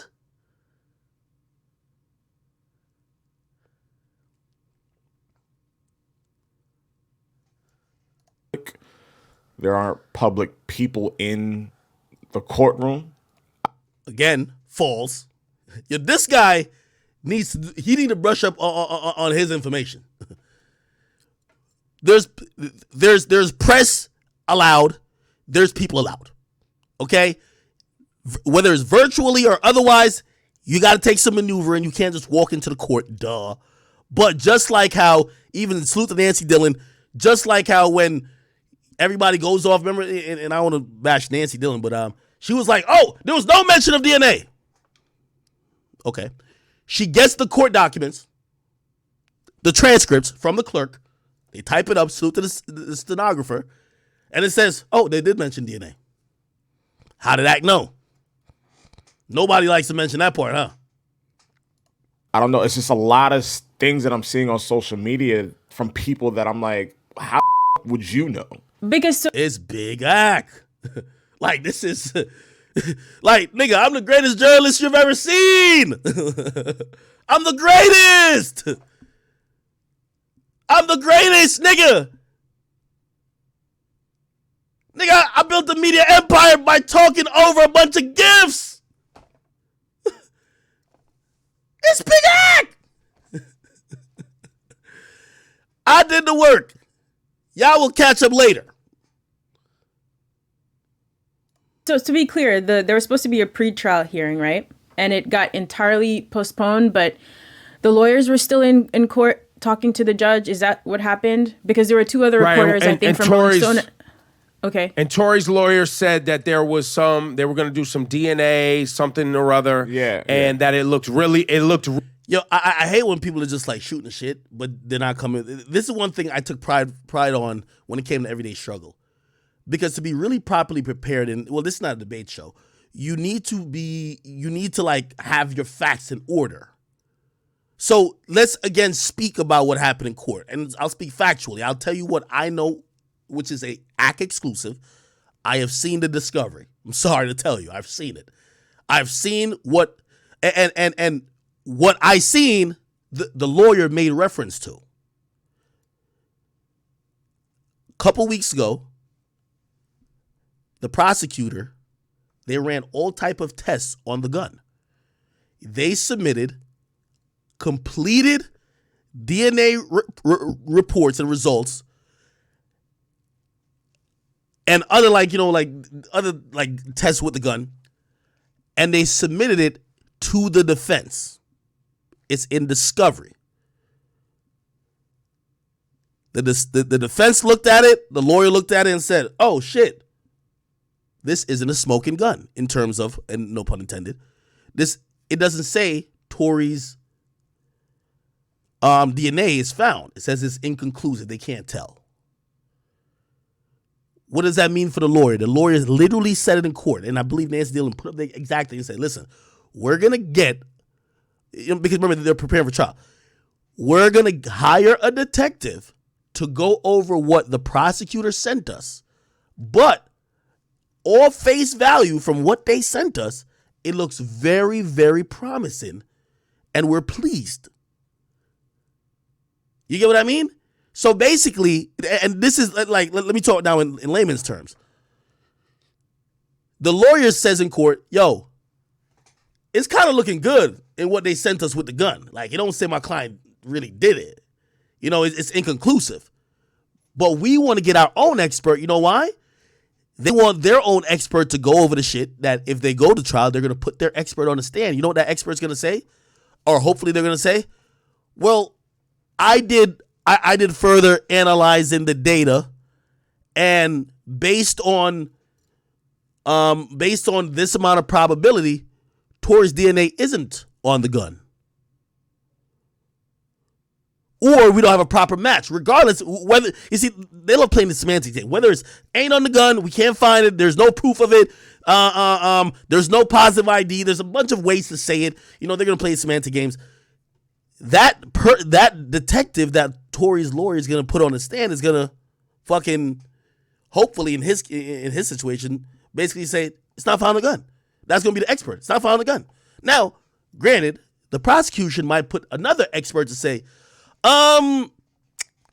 it's inconclusive. Like, the DNA samples weren't really like that good, so we just can't tell. So it's not really a win or a loss. But honestly, I can't even see him using that in court. Anyway, you know, I don't want to talk this lawyer speak. really good for them. Okay. I mean, it's Tory's lawyer, so if he's going to say anything, he's going to continue to position it as if they're happy about the outcome. But I still want to go back to, is the disdain for Megan Thee Stallion based in the fact that she has implicated and said that this person purposefully tried to harm me? I mean, what is Ebro talking about? The disdain. Yo, they try to make it seem like, yo, niggas hate Meg. Like, no. The only thing, which I think he's going to get to is we definitely believe that her accolades are fraudulent, 100%. And if y'all with me, spam one in the chat. We definitely believe that Megan Thee Stallion's accolades are fraudulent. We don't respect the award she's won, or I don't. I think she's won them off sympathy. I think she's released projects that are mid. I just don't believe that she has been the best. Number one, I don't think she's lived up to her own potential. But when it came to go against other rappers who happen to be male, and she won awards for best album or best rapper, we felt like that wasn't fair. That's just all we're saying. Doesn't mean we hate her. I guess I don't know. Maybe because Tory is getting pushback, maybe Tory is positioning himself as public enemy number one. None of us were in that car. There were 4 people in that car: Meg, Tory, the best friend, the driver, and the security guard. 5 people. We don't know what's happening, and it was what you said before, sir. I believe the driver was supposedly allegedly the security guard. I don't know. So.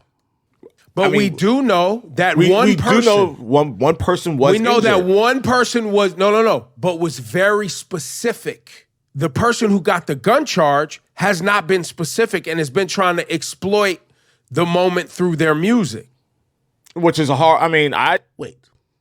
This is where I can't understand. Like, you see, Ebro is doing what he did to Kodak. It's like when he brought that case up with Kodak, he wanted Kodak to be like, yo, Kodak, it's not good enough for you to just say you don't want to talk about it or you ain't do it. Tell us exactly what went down in that room. Wait, that's what you want the nigga who's on trial to tell you? Nigga, listen, at a point, and if you follow my commentary on the whole thing, at a point, I was with Ebro on what he's saying. But we just wanted Tory to say, I ain't do it. And then he said, I ain't do it. That's all we want him to say. We were like, all right, Tory, too much talking. Did you do it or not, nigga? And he finally said, I ain't do it. But other than that, what specific you want him to get? You want him to be like, all right, nigga, I was up in the pool trying to fuck Kylie, and then we went hit. No, nigga, he can't say much after that. Yo, we was in the car. Like, yo, what do you want him to say?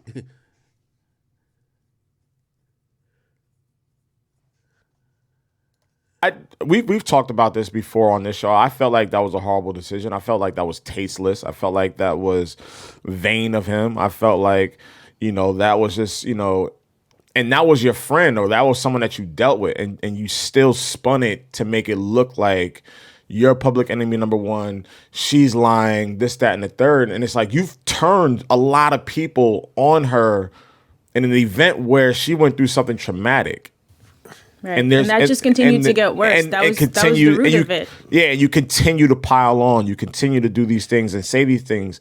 And now you're putting people... was even showing up to events. Was even showing up with to her events there. And jumping out on stage. Listen, Ebro, it's not... Nah, come on. See, this is unfair. This is what I'm saying. You already picked a side. If the guy said, I didn't do it, right? Bro, he's not like... You act like he's antagonizing her. He had a song with the baby. He came out and performed and left. Like, he's not like coming there trolling her. It's not like he's coming on stage like, yo, anybody see a hot girl twerking? Like, he's not doing that. It's like, nigga, he's a performer. Bro, he's just coming there to just perform real quick and dip. He's losing a shit ton of money. They're not even booking him for certain shit. So he's just trying to keep some type of relevance, presence. Okay, let me just pop up on stage with the baby. It's not like he's menacing backstage waiting for Meg to show up. No. So imagine this. They're not picking a side, but Tory should just stay the fuck away, stay at home, don't perform if Meg is gonna be anywhere, and just fucking sit there like the nigga. You basically just be on house arrest. Not fun being a black woman on the internet, an extremely famous black woman like Megan Thee Stallion on the internet. I mean, I think you guys just outlined everything. You summed it up really well. As soon as Tory basically started ducking and dodging and then pointing fingers and trying to spin it like she could be lying, way before this trial even happened, there are always going to be those fans that are going to, A, believe the male, and 2, just want to just continue spinning this story because they feel like Megan's trying to take Tory down and ruin his career. It's like those kind of narratives, you can't really shake it. So now we're at a point where, unfortunately, even before the trial is really kicking off, this is happening again. And for Megan, I understand it's hard for her to not step in and respond, but it seemed like when she does, it gets worse. Like the story gets bigger and bigger. You know what I mean? I would love if the trial could just get underway and we could find out really what happened based on facts and evidence, because it's been 2 years now of this sort of gossiping. See, the desk keep carrying this show. Yo, desk keep carrying this shit. And hearsay and back and forth, and it's awful. And I can't imagine how she feels that it's been dragged out this long. Now, I also want to add in for Joe Budden. I don't know why now is the time where Joe Budden wants to go in on this Megan Thee Stallion's not a superstar debate. Yo, you can't win with Ebro. Because Meg allegedly got shot 2 years ago, you can't talk about her rap career no more. You got to coddle her like a baby. Joe Budden wasn't talking about her being shot. He was just talking about she's a superstar. I listened to that clip. Joe was making some good points. Shorty be flopping. She don't be doing superstar shit. Like, she's a superstar social media personality.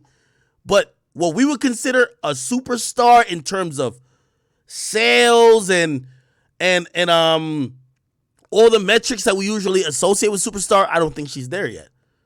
No knock. Takes a while. This nigga don't want no criticism of Meg Thee Stallion. And he said he not picking a side. Joe not even talking about if you believe her. He's just talking about music. Which was peculiarly timed for me. Now, he might have just got baited into it, but there's been this whole thing about Joe Budden going, Megan Thee Stallion's not a superstar. Well, okay. Well, hold on. I don't want to put all that on him because we've been dragged into that debate, me, Kaz, and Rosie. So I'm not going to put that all on the timing of it. Maybe, but that's what I'm saying. The timing of it, I'm saying points to individuals because she's a hot topic right now. Well, that it starts to look like a pile on. But you see, this is why I said. By the way, this is why I'm the realest and the best media personality journalist that's ever lived in history. I'm sorry. I'm taking the title now. You know what I mean? I ain't giving it up to nobody else. I'm just taking it. I gotta take his big act. I'm taking it, bro. I gotta take it. You know why? These niggas too biased. They're too biased. If Ebro's gonna say that, Ebro, you have to talk about Rock Nation's plays that they're doing. Rock Nation is playing a PR game. And granted, it seems like you believe and you're siding with Meg. But if you're saying other people who are now just discussing Meg's music, but it might not be favorable to Meg, is piling on, what do you think Rock Nation is doing?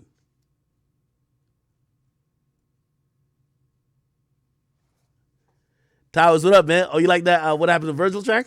Yeah. But I'm okay, and I get it, but we were having this conversation before the Tory Meg thing got reignited. You know, Punch from TDE was asking who are the post superstars after Kendrick, Drake, and J. Cole.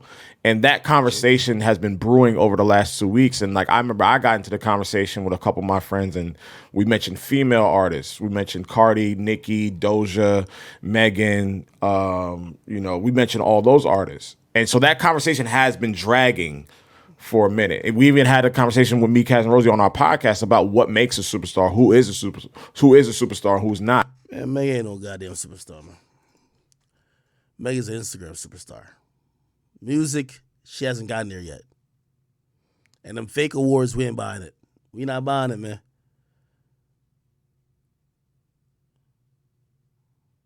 We not buying them fake ass awards, man. Anyway.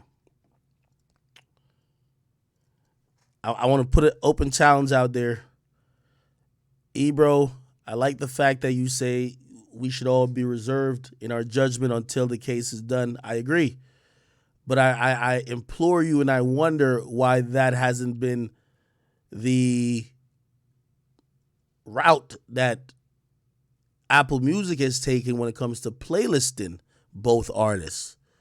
They still playlist Meg Thee Stallion songs, but they do not playlist Tory Lanez. They don't give the same visibility. They're not front paging Tory Lanez. That would assume, or I could make a safe assumption if that's happening, a side is picked.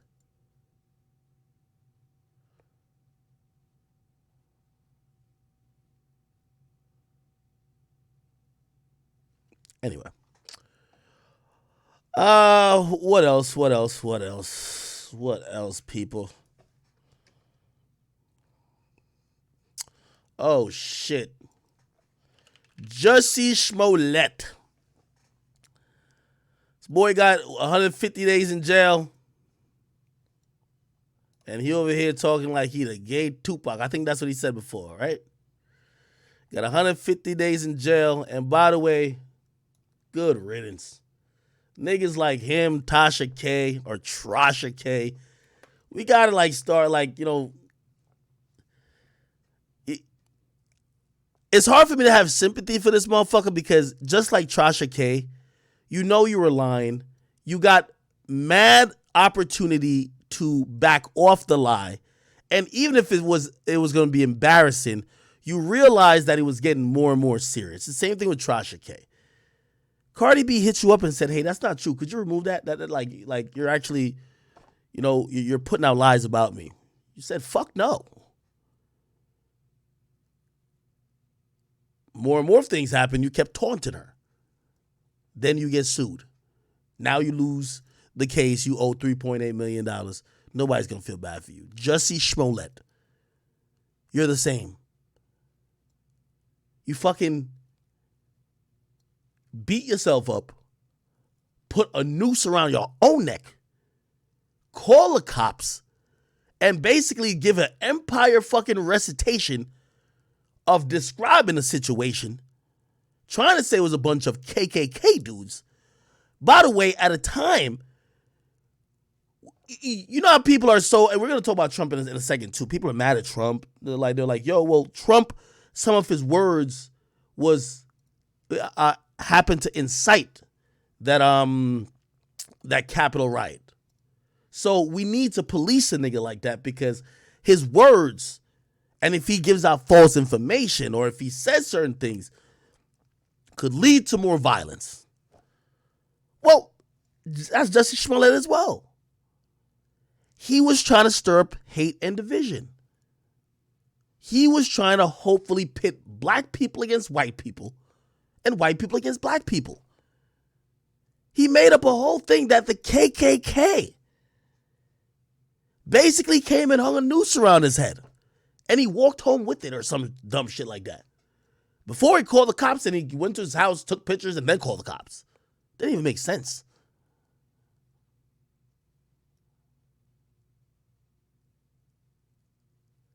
So people like this, when he was given ample opportunity for people like, yeah, this don't make sense. Then they caught the two brothers and the brothers clearly was about to snitch on him. And he still was doubling down. For you not backing off at that point when you know you were lying, you deserve 150 days. So he gets sentenced today. He goes on his whole thing, shouting out he's not suicidal. Because now this motherfucker is thinking that he's Jeffrey Epstein. Jussie Smollett, nobody wants to kill you in jail, nigga. Okay? You don't have no state fucking secret, okay? Epstein had the secrets of all the weirdo billionaires who were fucking kids. They had to get that nigga out of there. You're just a liar. Like, nobody cares about you that much. This nigga was over here acting like, yo, they're about to assassinate him. Yo, I'm not suicidal. I'm not suicidal. Nigga, ain't nobody about to do nothing to you.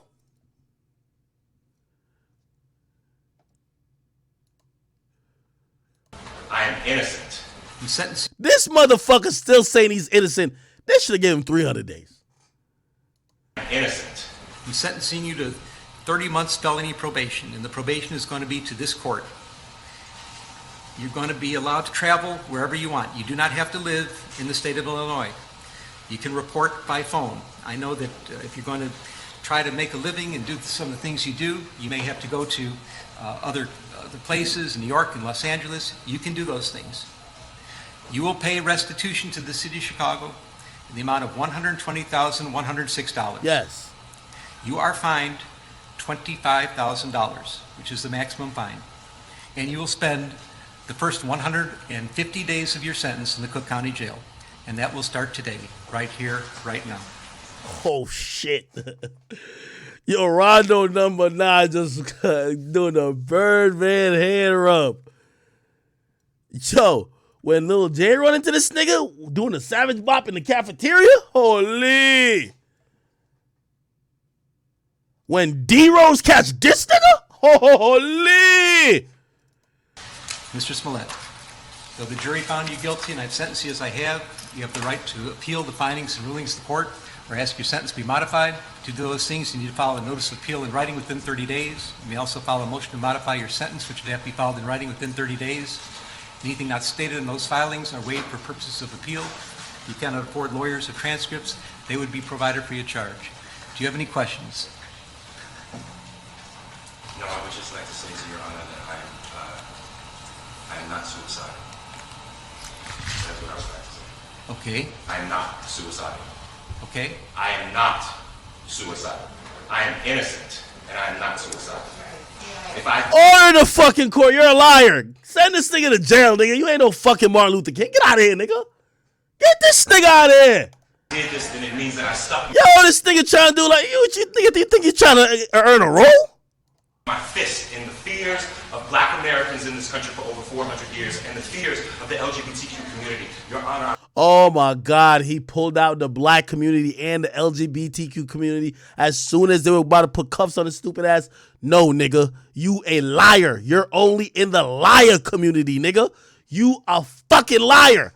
You're in the liar community, you bitch ass nigga. Liar. and I am not suicidal.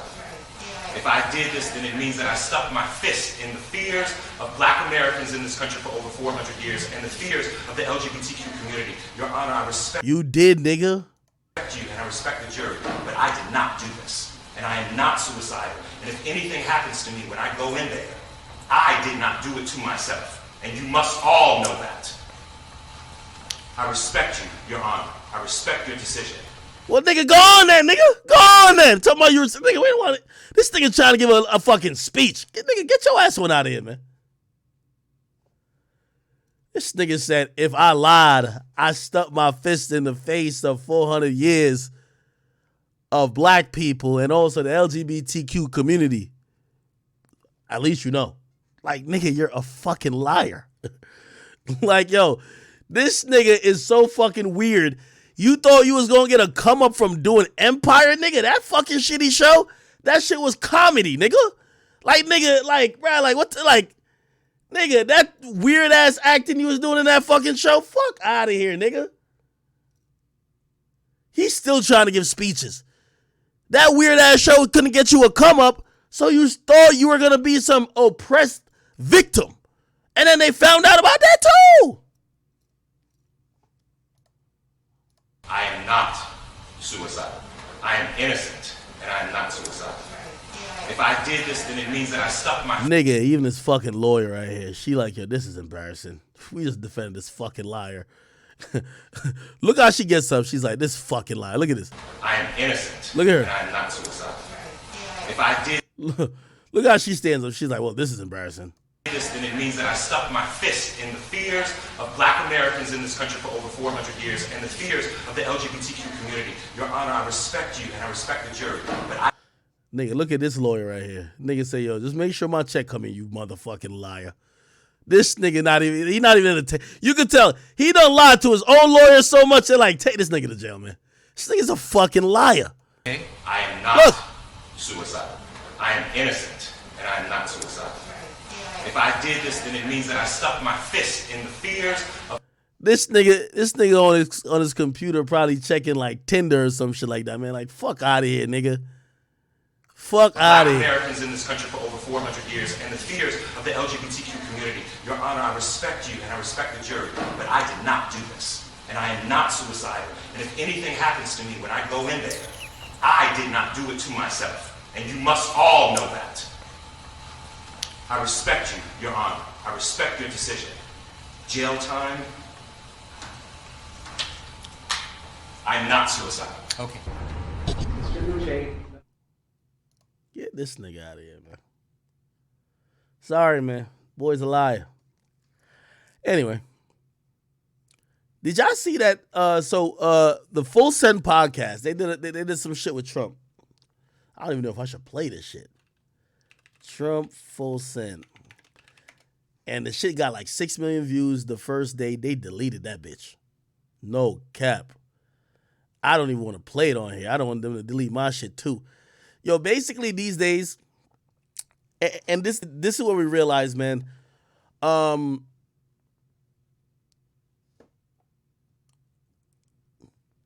Is there such a thing as misinformation? Absolutely. Is the term misinformation labeled and weaponized to prevent certain people from having a voice because you don't agree with them politically? Absolutely. I believe these days, and for some of y'all might be like, good. I worry about it because I'm someone who speaks for a living and I like to have freedom of speech. That's why even with the whole thing with Joe Rogan, while I had no comment about him with the N-word, because I wasn't going to defend that. I like to defend the fact that I think he should be able to interview who he want to interview and have these conversations and then be able to speak freely about things that may be challenging what supposedly is the accepted whatever. But these days, what misinformation has turned out to be, right? Like, of course, nobody wants to say like misinformation is bad, but it seems like only certain people get policed for misinformation. Like, put it like this right now: if you said something positive about Biden, that's clearly false. If you put on social media, yo, Biden, like, just make it up. Biden is the smartest president we've ever had. His IQ was off the fucking charts, even higher than Albert Einstein. If it's something complimentary, it could be false. Nobody's checking it. You say something critical of Biden, that shit better be true. You get what I mean? You say anything positive. Fuck it. Sounds good. Anything bad? Whoa. People are putting, yo, Biden's giving out money. Free cash. No misinformation. No, that's good. People like that. Well, Biden said he got a program, and they said, oh, it's a crack pipe shit. False. I feel that these social media companies lean heavily in the favor of Democrats. And they police as such.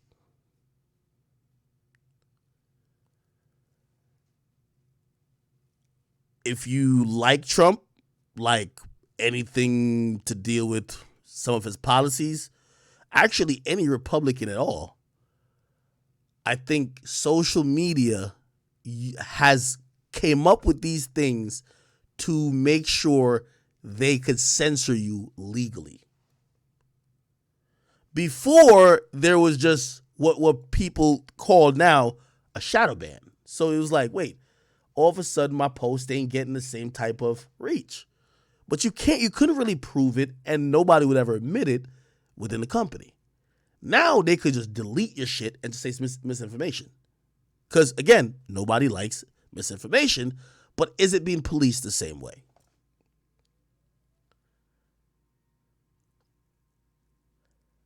The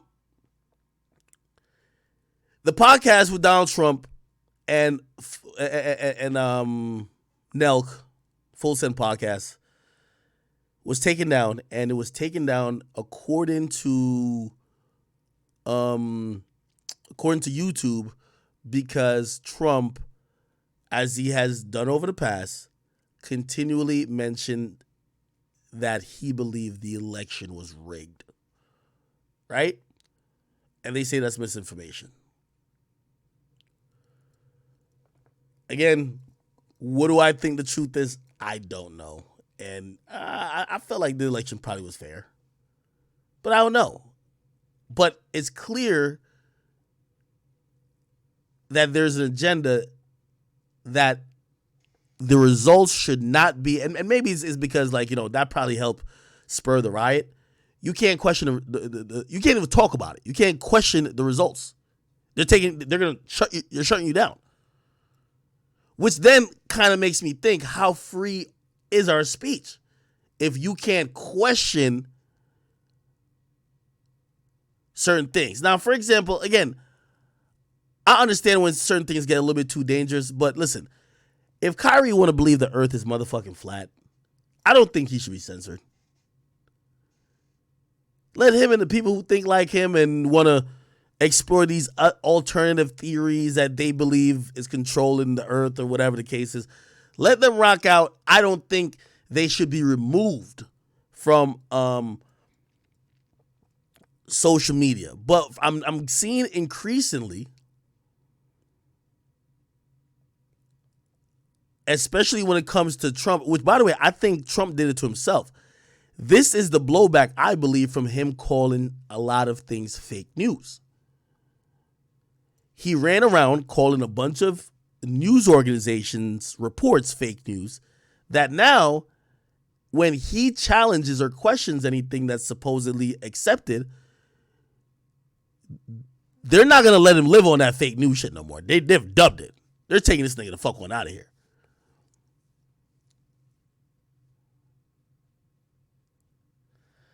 Listen, I say all that to say, nigga, come, and by the way, here's the funny thing.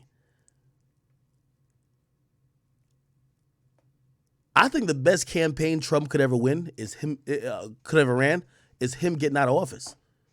Nigga, watching Biden, but you realize, for whatever reason, you don't see the criticism of Biden like that. Like, if it was Trump, they would kill this motherfucker. But I believe people are kind of fed up with Biden. And unless it's going to be a Democrat that is like completely different from the status quo, I think Trump win the next election by a landslide. A landslide.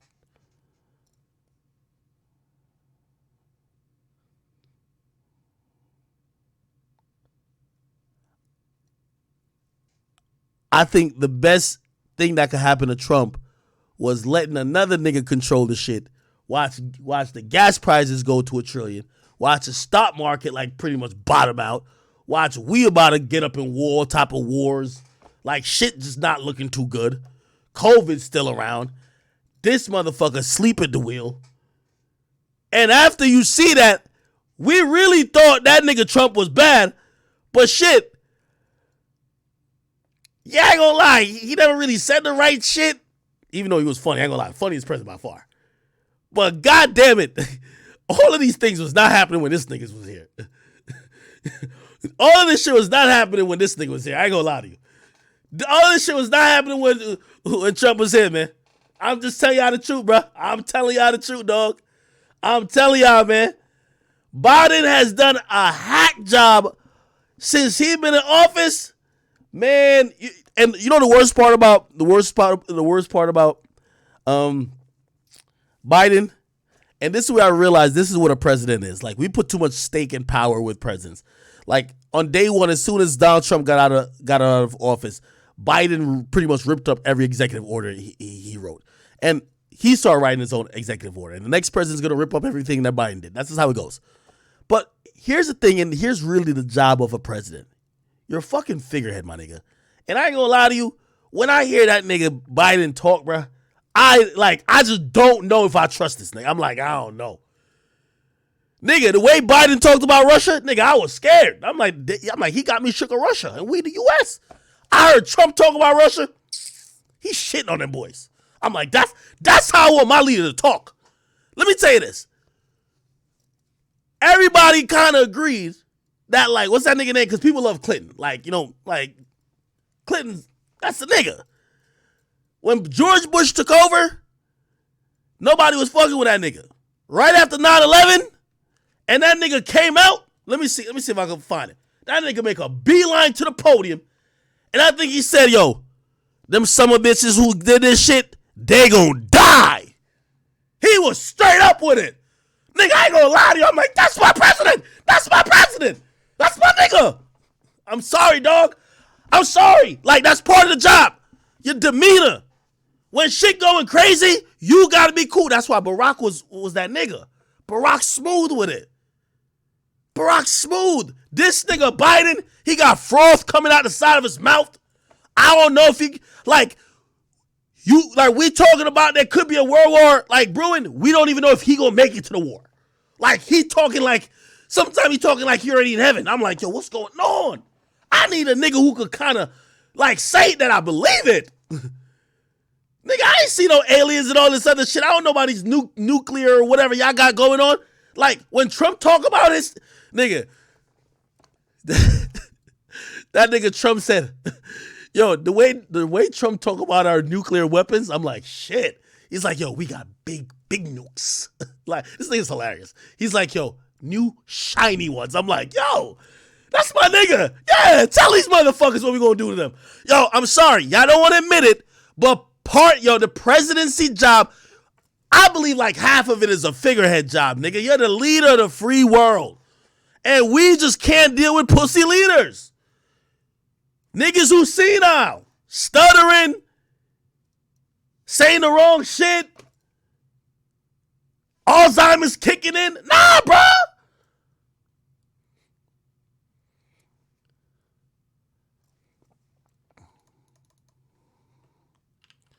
You ever seen this Biden versus Trump?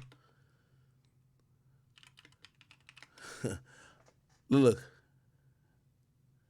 Oh, look at this. By the way, yo, this is hilarious. When Trump yesterday did 48 minutes on it was. Wait, hold on. They had a side by side one of them. There's a side by side one of them. Where is that shit, man? That nigga Trump is hilarious, dog. Yo, that nigga Trump was hilarious. Yo, it's like when Trump reported that they killed. No, it wasn't Bin Laden. Was it Bin Laden? No, it wasn't Bin Laden. No. That was No. What did he report?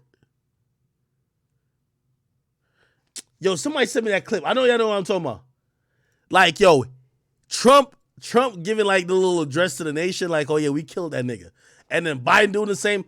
Biden just don't got that swag about him, bro. Like, the way Biden talking, I'm like, that nigga might be still alive. The way Trump talk, that nigga in the dirt. That nigga in the dirt. The way Trump was talking about, oh, that nigga's in the dirt. Yes. Yeah. Yo, he was like, he was like,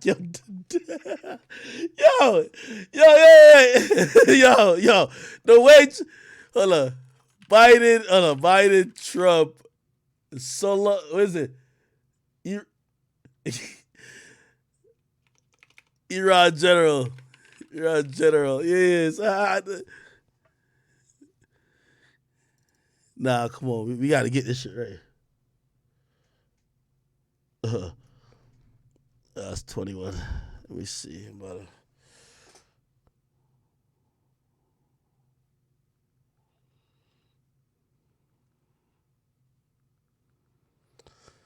That's 21 Savage. I'm told him I'm gonna hit him after.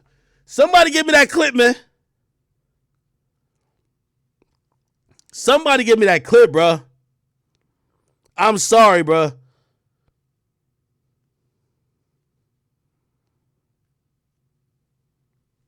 Somebody give me that clip. Like it's a side-by-side joint.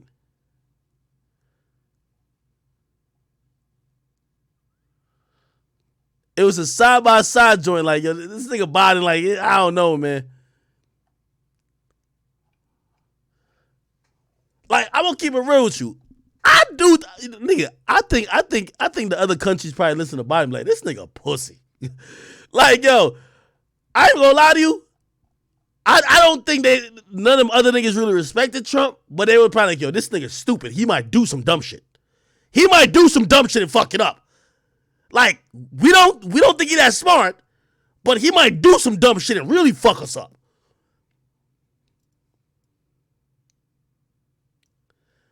Biden, when he talk, I could just hear niggas like, yo, I smell pussy. Is that you, Joe? I smell pussy. Is that you? Like, come on, man. Like, you can tell. Oh, Grant, you found it? Grant, tell me you found it, brother. Grant, hold on, Grant, tell me you found it, dog. Tell me you found it. Tell me you found it. Man, this shit was hilarious. It was Obama, not Biden. Nigga, I don't care if it's who it was. Yo, spam the link again. How am I getting an ad on my own shit? The fuck? Spam it again. Spam it again.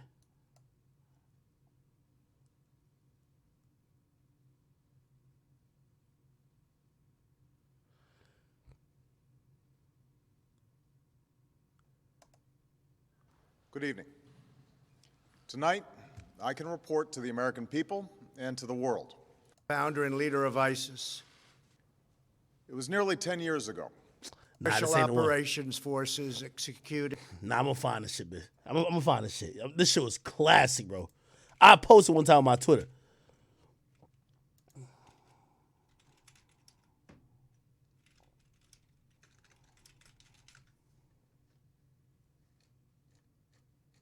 I'm gonna find this bitch.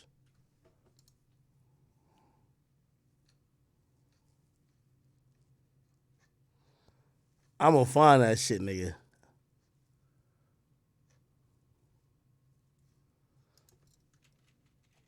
Somebody say I know it's on my IG, but like I don't know which one, and I gotta scroll too much, nigga.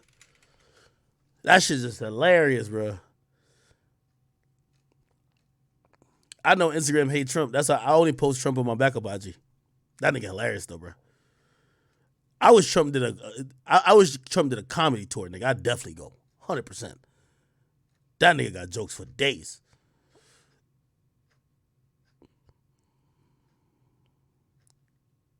Yo, find it on my IG, please. We cannot move on till we find the shit. I need a good laugh.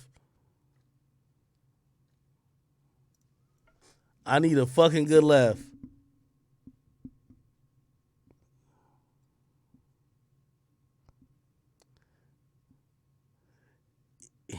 Yo, to whoever who sent me that, yeah, that's the right speech. It's just that no, they played side by side.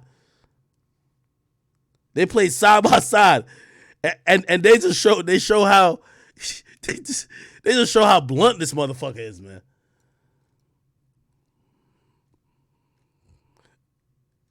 Damn, I'm gonna find this shit. Trust me, I'm gonna find this bitch.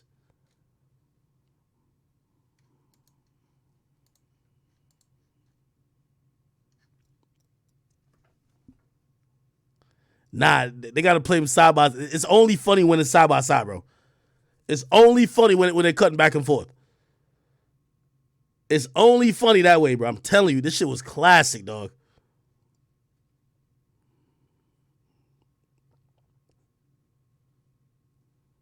Where this shit at?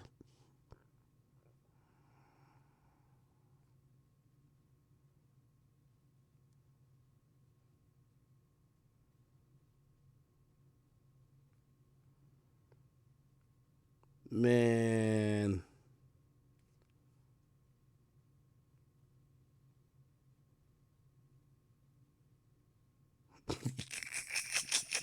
Yo, Trump a gangster. Trump got the nigga clapped and tweet out the American flag. Like, Trump don't give a fuck. Now, I ain't gonna lie, man. I don't like how Biden come across in his Russia shit. This nigga seem mad. Like, to keep it real, if Putin said, yo, New York, y'all next, I don't trust in Biden like that. I'm gonna keep it 1,000. That nigga just seemed like he'd be like, nah, just take New York, leave the rest of the states. He just seemed a little bit, I don't know. Like, Biden don't seem like he really like, the way he talk, like, nah, man, it looked like, yo, even that nigga Trump was like, yo, nigga, why are we giving these niggas so much props on being a nuclear power, nigga? By the way, when Obama went... We a nuclear power, nigga. Oh, is it this? I don't know, maybe. They did 48 minutes on this. And for further comparison, we thought it might be fun to mash up Trump's speech about al-Baghdadi with Obama's about bin Laden, and we were right, it was. The United States has conducted an operation that killed Osama bin Laden. Abu Bakr. This is it. Al-Baghdadi.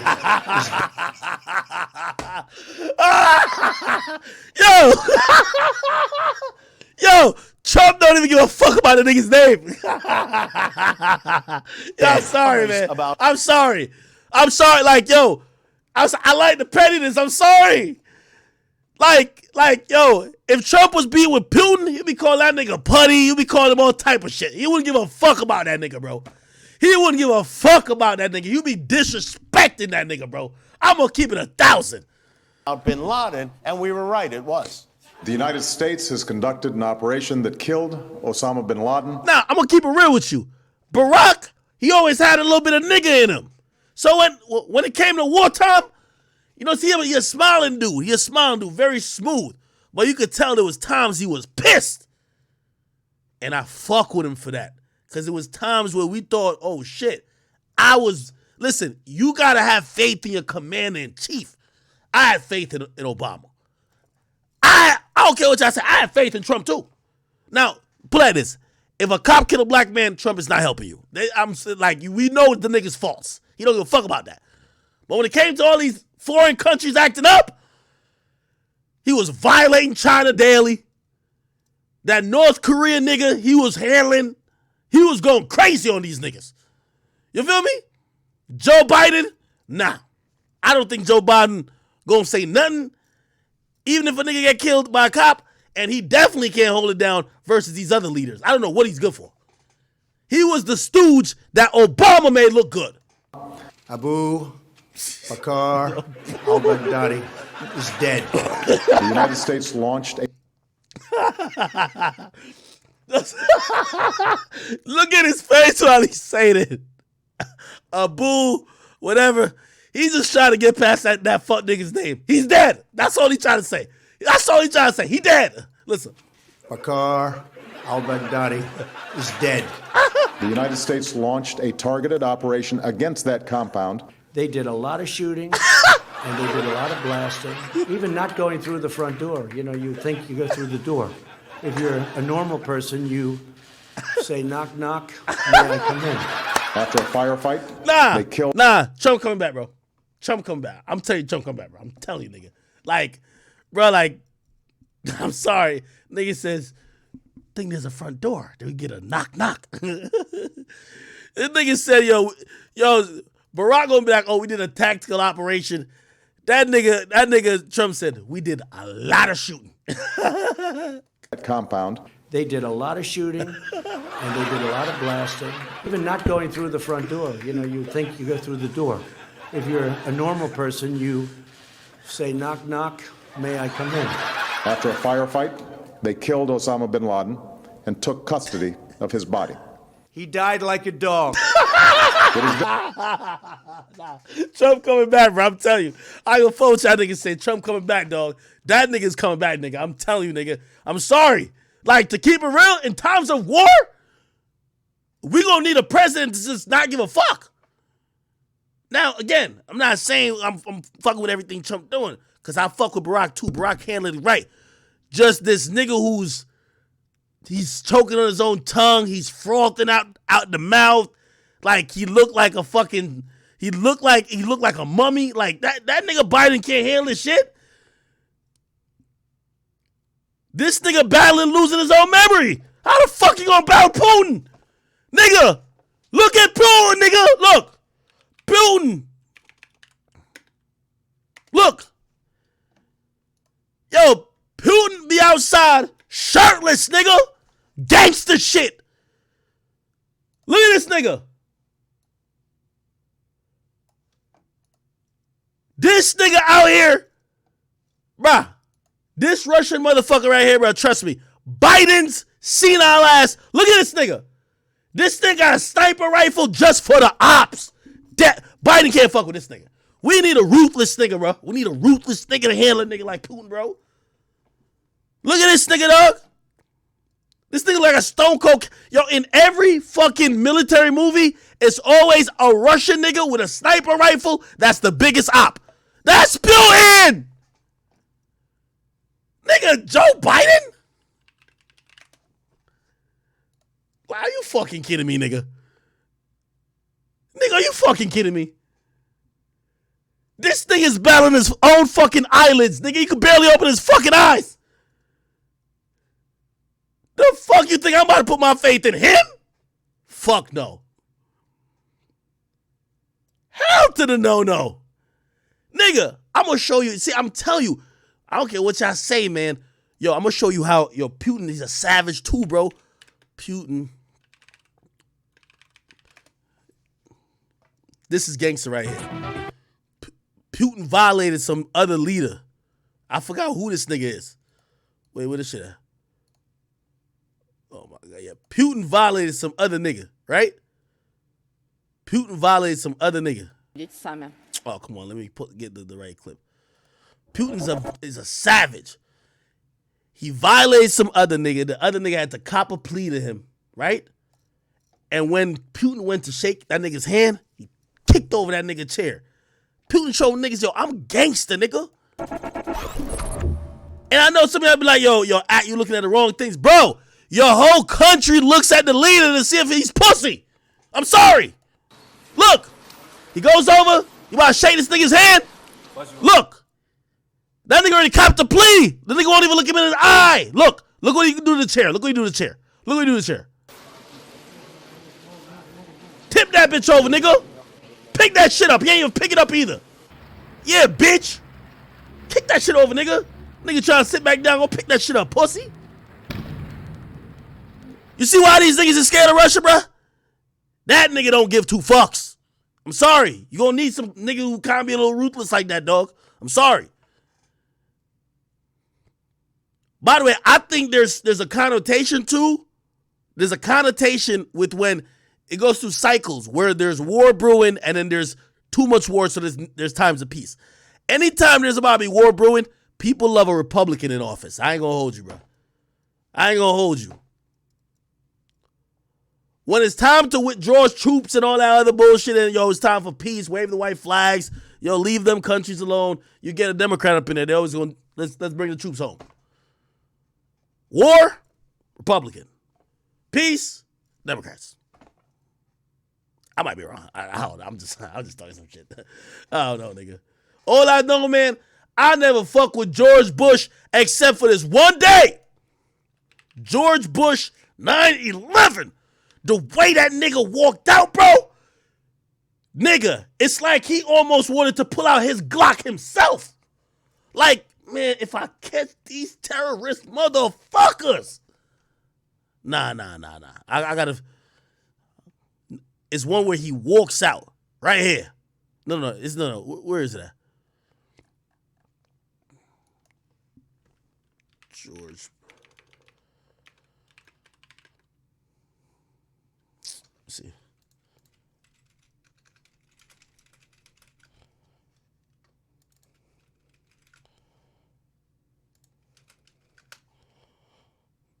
Hold on. I'm gonna find it. I'm gonna find it, shit, chat. You know I'm gonna find it.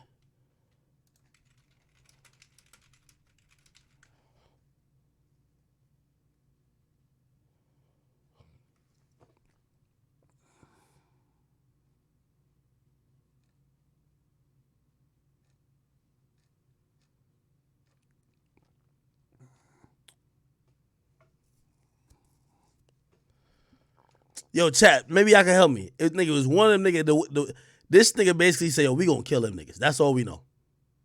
That's all we heard, nigga. That nigga said, I'm gonna kill these niggas, bro. Like, he literally just pretty much said it. 9/11 speech. That's pretty much all he said, nigga. He basically said, nigga, I'm gonna kill these motherfuckers, bro. Citizens, our way of life, secretaries, businessmen and women, military and fires. These acts of mass murder were intended to frighten actions of our biggest buildings, and no one will keep that light from shining. It's prepared. Our emergency teams are working in New York City and Washington, D.C. Federal agencies in these evil acts. I've directed the full resources of our intelligence and appreciate so very much that we want peace and security in the world of safety and security with me. And God bless America. Nah, this ain't it. This ain't it, man.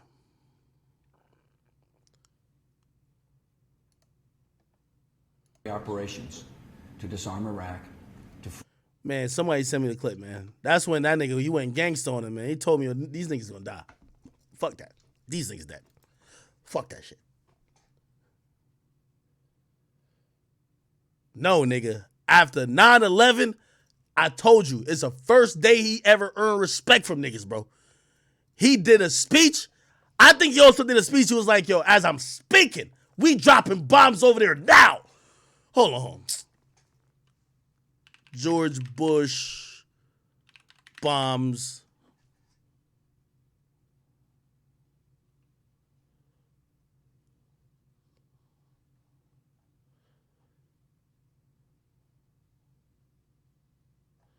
Maybe it's this, I don't know. Began striking selected targets of military importance to undermine Saddam Hussein's ability to wage war. These are opening stages of what will be a broad and concerted campaign. More than 35 countries are giving crucial support, from the use of naval and air bases to help with intelligence. Know your skill and bravery. The people you liberate will witness the honorable and decent spirit of the American military. In this conflict, America faces an enemy who has no regard for conventions of war or rules of morality. Saddam Hussein has placed Iraqi troops and equipment in civilian areas, attempting... Oh, nah, this is it. This is it right here. I have to find a quote. He said, we gonna hunt him down. The way that nigga said that? Wait. The way this nigga said we gonna hunt these motherfucker down? Now, when Biden, I know Biden said, but Biden be sounding pussy, man. I can't listen to this nigga. Like, yo, like this nigga right here, bro. You know he from Texas. That nigga's from Texas. They used to say George Bush was the dumbest president in history. He got all C's in every class. But all he know was murder, murder, kill, kill. That's the best. That's the only time he earned his stripes as president. He said we gonna hunt them down, man. Is the first one? Is it this one?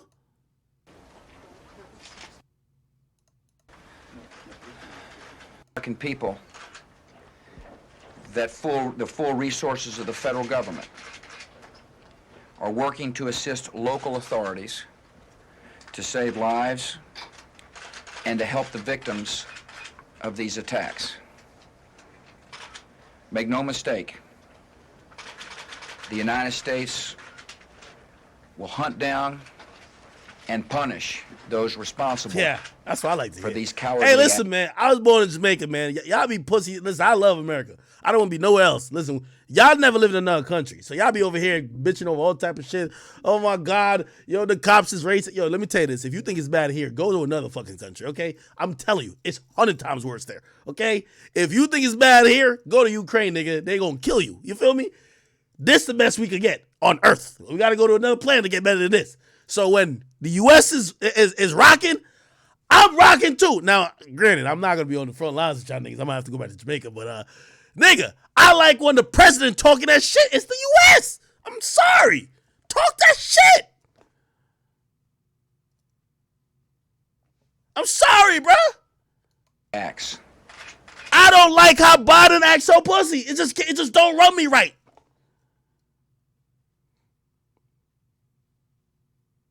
This nigga be talking about like Putin, like Russia could fuck us up type shit. I'm like, even if that's true, nigga, don't make it sound like that. Nigga, what the fuck? We scared. We never, yo, nigga, I seen a video, a fucking tank shooting into a building. Russian tank shoot into building. Nigga, we have Chipotle and Panera Bread, nigga. We don't know about no shit like this. Nigga, this shit look worse than the video games. Our world leader needs to make us feel safe that this could never, ever happen. And you know how you do it? You gotta up the disrespect. He sounded more doubtful than me. How my leader sounded more doubtful than me? Like, well, I ain't gonna lie, Russia, they are a force. What? Nigga, fuck what about us? He not even giving us no type of, you know what I mean? At least Trump was on some shit like, I dare one of these niggas to touch one of us. Touch one of us, motherfucker. Nigga, Trump was so gangster, Trump said it's a Fuck what y'all got going on over there. Release ASAP Rocky now. Like, goddamn, I'm sorry. I gotta rock with a nigga who do that. He says, if y'all release that nigga, you gonna face sanction. And that's over nigga. And we think Trump racist. And if he's bullying these countries over a nigga, imagine when Russia and all these bum ass countries like buffing up their chest. You would have violated them already, man. I'm sorry, bro. When I'm watching this type of shit, right? And Biden is mushy mouth, got froth coming out of his mouth. He drooling while he talking. He talking about how powerful these niggas are. Like, I'm like, brother, could you at least say something that makes me feel that you got this shit under control? Look at this shit.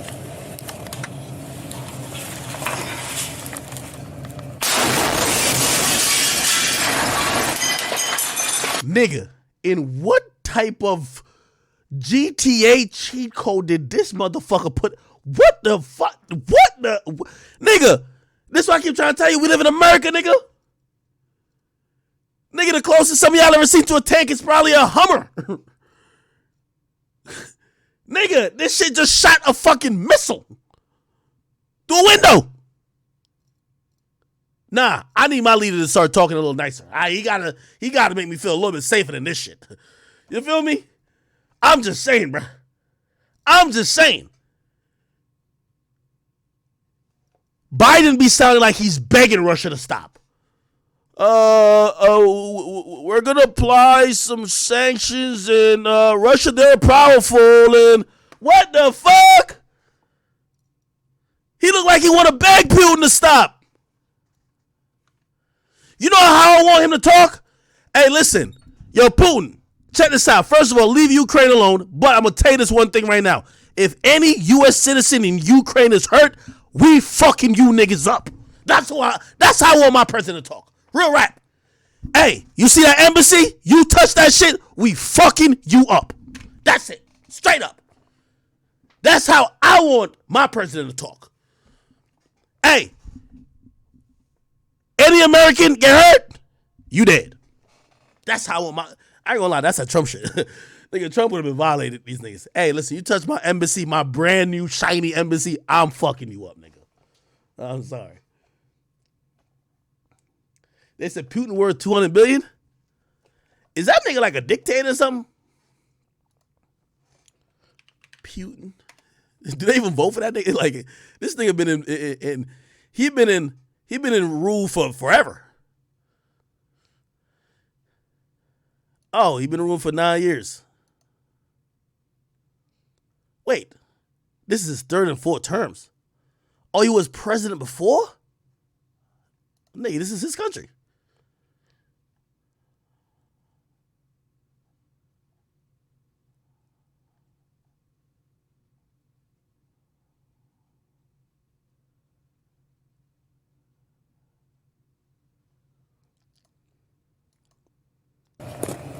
I ain't gonna lie, man. Trump was like, yo, if I was president, Putin definitely wouldn't be doing that shit. I ain't gonna lie. So they said, why not? Looked like he was about to be like, if he had Trump. Man, y'all heard what I said. Biden, you out of here, nigga. Either Trump coming back or we getting somebody else in there. Biden got us looking spooky.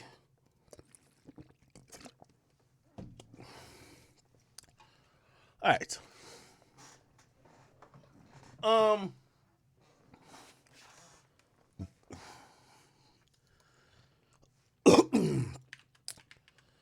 So Joe did an interview with Nicki Minaj. Thank you for joining. Because that's what I'm gonna be honest with you.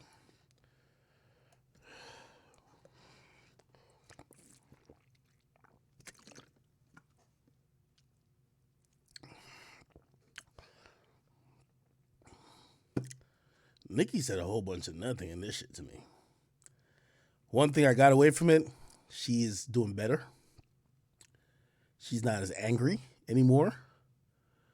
I said to somebody, I believe Nicki's currently going through a new rebrand. I believe the rebrand is motherhood.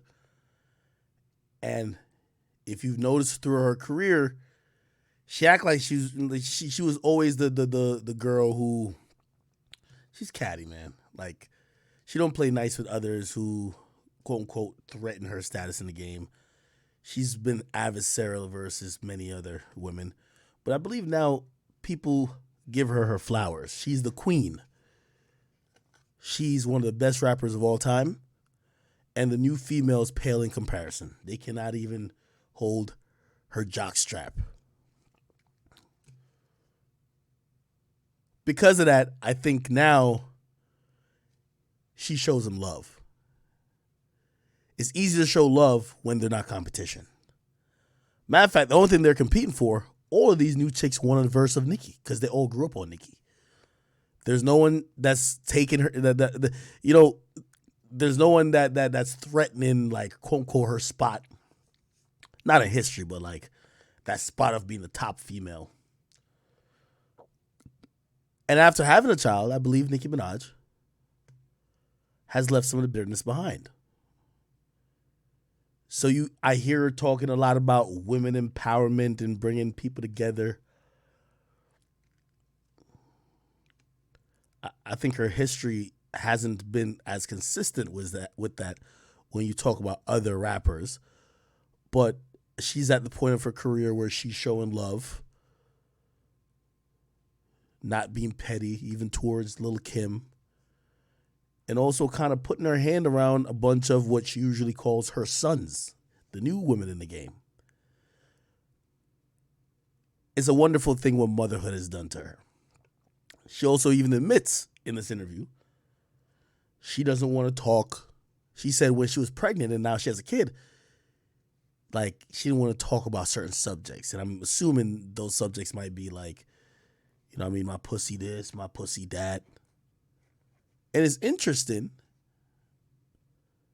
how that happens and how having a child makes a woman kind of start thinking. And by the way, she also admitted to saying that prior or early in her career, she resented the fact that she was a role model.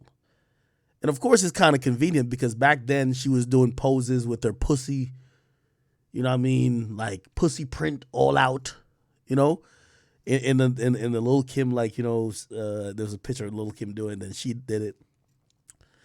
Everything was about like a lot of, sexual talk.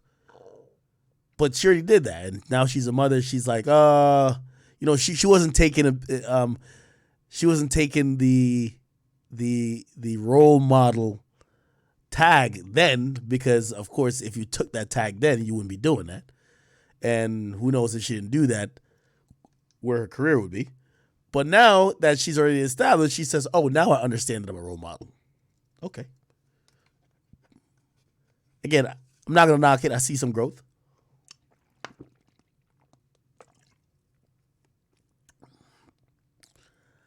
I saw her having some conversations about sales, radio especially. She makes valid points. I think Nicki Minaj has been, progressive in seeing where music consumption is and trying to point out that the charts, which people do care about, are using some metrics that aren't in the fans' hands. Like, radio is about relationships, not necessarily about what fans want.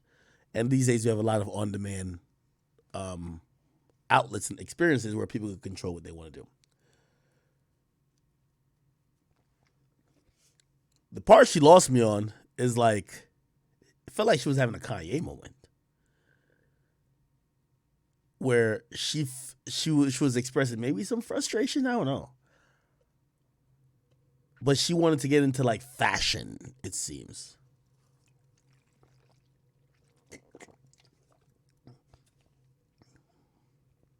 Which I've always said, you know, she had like a little drink at one time. I forgot what it was called.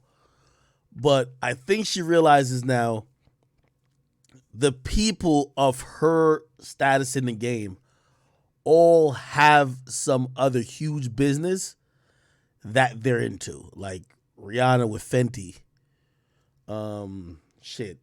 Even though Kim K's not a musician, Kim K got her whole little whatever, Skims, whatever. Kylie has whatever. And I think she wants to get into fashion somewhat. And from what I was hearing from this interview, she seemed a little, you know, trying to figure out the right way or the right people. Maybe she's not getting the right ear from the right people in doing it. So, I don't know. She's definitely in a different space of her life, though. And she kind of pretty much admitted that she was not in the right mindset when she dropped Queen. Remember when she was going off on Stormy? Remember that? She went off on Stormy about, like, album sales. I'm like, Jesus Christ. Remember, I think Travis Scott had beat her or something like that? Shit was crazy. Anyway, other than that, she didn't really say much, honestly. Her drinks was mixed Moscato, yeah.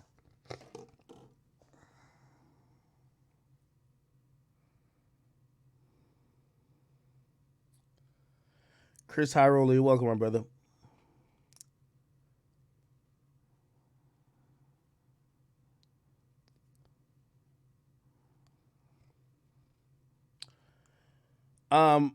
Fresh and Fit. So, apparently,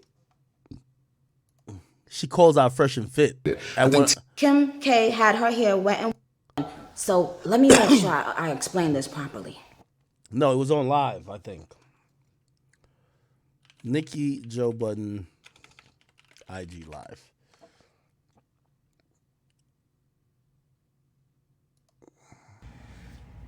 They need that too. Spewing this. Body lace from. Who the fuck are you talking to? Who the fuck? Who like? Put your dumb ass the fuck down. Yo, Nick be going off, yo. You could do this Kanye thing. I'm telling you, you could do it. You understand? I'm talking about men that feel the need that they can comment on women's bodies and keep saying what we like and what they don't like. Who are you? This ain't about you. Yeah. Fuck them niggas. And as a matter, and one more thing, I saw somebody put on their blog that, what is the man, Kevin Samuels, says Kevin Samuels rates Nicki Minaj. First of all, Kevin Samuels rated me, Joe, a 9, right? And they put on the blog that they tried to put the little part where me and Kevin was talking about the 7.5 and tried to say Kevin rated me a 7.5. Kevin rated me a 9. But guess what? That 7.5 or that 9, and this is not about Kevin, because he actually was very respectful on the show when I spoke to him. All you niggas that do that, y'all can take those ratings and shove it up your fucking assholes. Shove it good and hard and deep in your assholes. Or you can stop. Okay? Like, you shouldn't tell women what you think their rating is. Like, I don't ever want a man to come back on this fucking internet and talk about some fucking lace front. Who the fuck y'all think y'all talking to?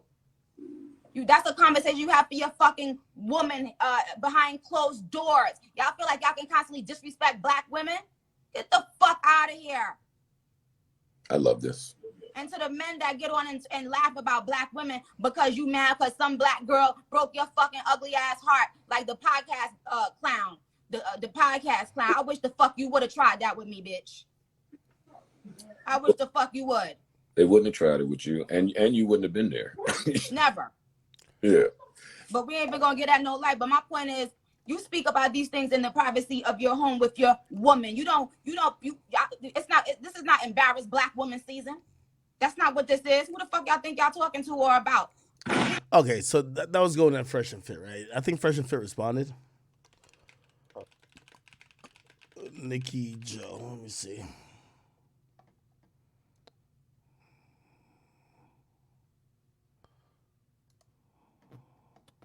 All right, and we are live. What's up, guys? Welcome to the Fresh Fit Podcast, regular edition. Today, we're going to talk about why mainstream media is hell-bent on canceling us, guys, and it's a lot deeper than just Nicki Minaj and Joe Budden, so let's get into it, guys. Let's go.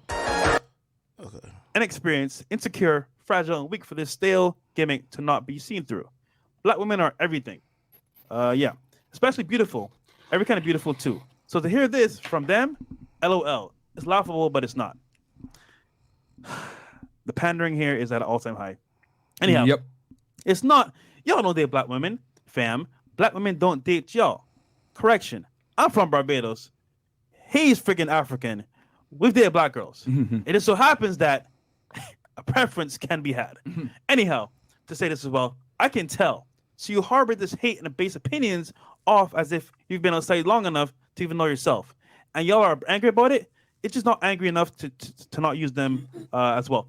I'm saying this, right? For example, if we were angry, bro, you would see it all the time. We're not angry. We're having fun. We're being lit. We're enjoying life.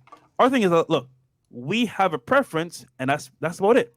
Now, he says as well, these idiots know most podcasts can't get off the ground or gain any traction without love or hate from black women. Bro, please let them know. We were popping before these whole like episodes on World Star showed up. Yeah. Like, and actually speaking, a lot of our guests that come on the show, when they share the podcast as well, it grows. So we don't need to have girls going crazy. It just happens that when we go live, they go crazy sometimes, and happen to be black girls. Do we know why? No, but it just happens. Here's the thing. We've built a lane that no one else can really replicate. Yeah. I'm sure you guys have seen it. There's a lot of imitators, but you can imitate, but you can't replicate. Trying to be us. You know what I'm saying? And the thing is that we have a unique niche that no one else can really pull off. No one can bring girls consistently like we do at the content with the production value that we do consistently as we do 5 times plus a week, guys. We give y'all we post more than any other podcast, and we live stream everything. Yeah. No edits. Okay. So when I stutter, that's it, bro. Yeah, y'all hear the no, real time. Okay. Yes. So we're not a pre-recorded podcast like Joe Budden. Okay. So now is that to say, oh my God, we're going to take some accountability because it's live? No, I'm not saying that. I'm not saying that whatsoever. Crazy shit does happen. But what I'm trying to say here is that we don't have the convenience of editing out the craziness when girls act up, bro. Yeah. We don't. Everything y'all see is live. And here's the thing.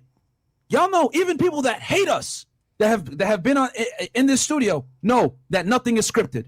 Even our biggest haters have to tell you the truth that, none of that shit is scripted. Them girls is really that fucking crazy, bro. Yeah. Yep. So give it 100. You know? So, okay, let's finish reading this thing here. So he makes this lengthy-ass post on Instagram, like, trying to virtue signal and attack our character while raising himself up. And, he took it down because people in the comments were roasting him. So he says... these idiots know... Okay, both actors feel there's nothing more... and I'm on the second paragraph here, guys, on the screen. Then a cheap, tasteless heave at a payday. The words don't match the actions. If you hate them, do it without them. Skip the topic. Don't have them as guests. You clearly don't know how to host them. Don't cater to convo towards them. Say no to every dollar, view, like, download, subscription generated directly or indirectly by them. Then I'll believe you. This is just pure laziness, amongst other things. If you can't find a funny/creative way to be inclusive or discuss dating, then go back to the drawing board. I'll skip the lecture on self-hatred and just be glad they make it so easy to spot. And lastly, yes, we love Shaniqua and Bequisha. Lakea is a personal favorite. I see why they hate some of you niggas having microphones. Okay, bro. Like, it's funny because I like to point out, by the way, what Shaniqua have you dated, Joe Biden? Last time I checked, they were Latina, light skin, and just to add insult to injury, at least Fresh and Fit never had any allegations against. If I don't want to say it, you can say it. What, for doing the whole on some chicks? My man was out here in a white beater. Perfect. This nigga, bro. Nigga playing Street Fighter in real life with chicks. What the fuck, bro? How do you hit women, dog? Bro, hit her with the fucking... After all after all these altercations in the studio, bro, we've never once laid a hand on a woman. And girls have assaulted me. You guys have seen girls literally hit me on camera. And I don't do nothing. But you, Joe... Our friend Joe over there at the Joe Budden podcast. He's higher and mighty. Hadouken! Yeah, bro. My man. Yo. I love you, Joe. You're awesome, Joe. At this point, joke incoming, guys. Yo, he's in the back. Like, he's getting ready. Like, he's like, his girl's about to come home. He's fucking listening to Pump It Up. Pump it up. He's in the white beaters like, yeah, this bitch, I'm going to show her today. Today you going to learn. You know what I'm saying? Next thing you know, get over here. And then he hits it with the... God, she owned you guys. She stunned us. Wow. The entire thing, and this is from... Emotionally, it's just my... It's the truth. You literally, at that point, are not going to be on her radar to listen to. And fucking clown world. The female way of thinking is considered the right way of thinking. So this is why all these fucking guys are hell-bent on coming after us and destroying us. Because guess what? Over here, we got independent fucking thought. Are we the only guys that think like this and we're the best, blah, blah, blah? No. Are we right 100% of the time? No. Have we made mistakes in the past? Yep. Absolutely. And you guys have seen our growth. We've made mistakes in the past. You guys have seen me act emotional and kick girls off the show erratically and act crazy or whatever. But guess what? Y'all are on this journey with me to self-improvement, and you guys have seen my patience increase. Okay? You guys have seen it. But no one's perfect. But we're working towards becoming better. Here's the difference, though.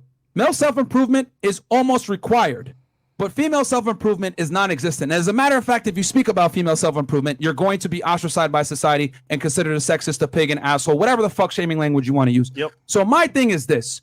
This podcast, for once, exposes the unflattering realities of both sexes. We talk about the bad for the men. We talk about the bad for the women. But when it's for the bad for the women, no, you can't talk about that.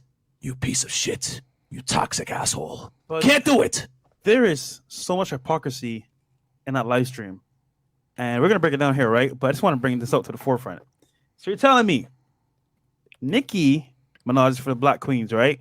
And for women in its entirety. However, you're on live with the nigga who's hitting women. Yes. And you don't call him out. Nope. But you call us out. And you're defending a woman that literally went and made fun of black women on Twitter several times. And you're saying that we're assholes because a woman broke our heart, blah, blah, blah. Like, I don't know what you're talking about. And listen, man, I've never been heartbroken. He's never been heartbroken. We just know the facts. We're taking L's with women. Yeah, we're taking But L's. taking L's and getting rejected or We're not and mad. getting heartbroken are two different things, guys. Look, I love my black queens, man. Shout out to y'all.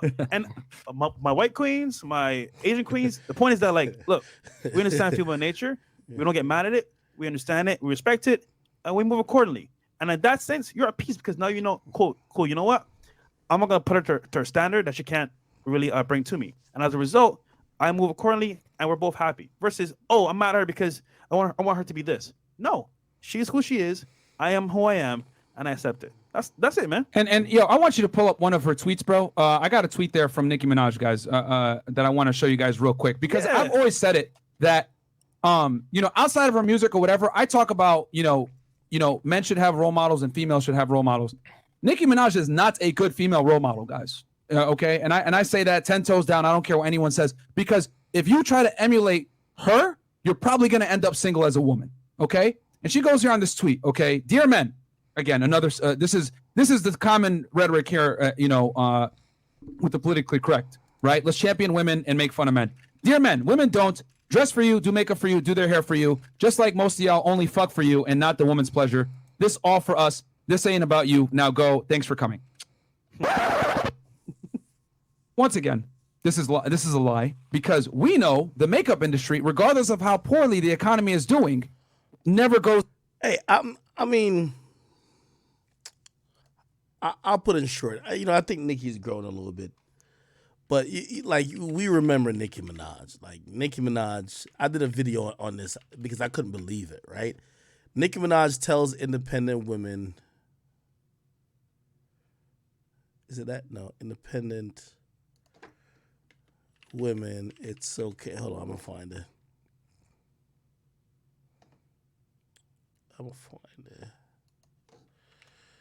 Nicki Minaj tells independent.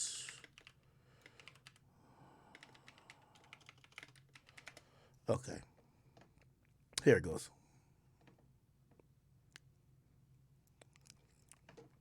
And I did this YouTube video in 2015. Where my ladies at that ain't trying to depend on no man for shit?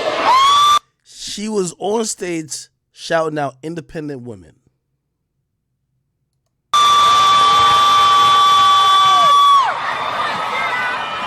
But if they want to give you gifts and stuff, you can take it. If they want to give you like a couple stacks, you can take it. Just as long as you have your. But it's okay to run that. But it's okay to run that nigga pockets. What? And this is why I'm gonna excuse it and say growth because a lot of these artists whatever they say, like they just give bad advice to other females, but they don't follow it. Nicki Minaj just never ran a nigga's pockets.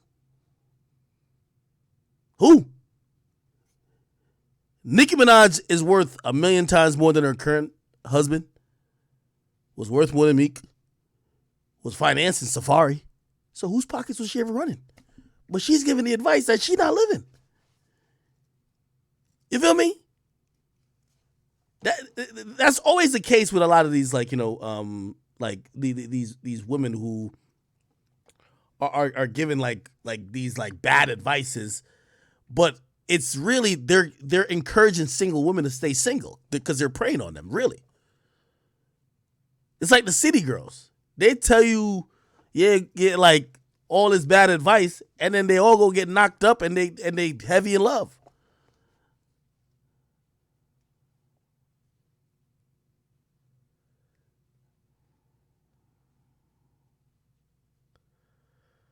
I don't know. Anyway, let me keep listening to this. Goes out of business. We know hair, makeup, nails, etc. always does well. Why? Let's talk about Nicki Minaj because she's championing black women. And these are all facts. She has stifled more African-American women's careers than anyone else in the music industry. Fact. Facts. Let's talk about K. Michelle. Let's talk about Cardi B. Let's talk about Meg Thee Stallion. Let's talk about who else here? I wrote all this shit down. Fax machine. Yeah. Iggy Azalea. Okay, who's not black, but she's a woman. Black, yeah. Right? She's pro-woman and all this other stuff. These are all women in the industry that she stifled because here's the thing with her. She bullies people when she doesn't like them.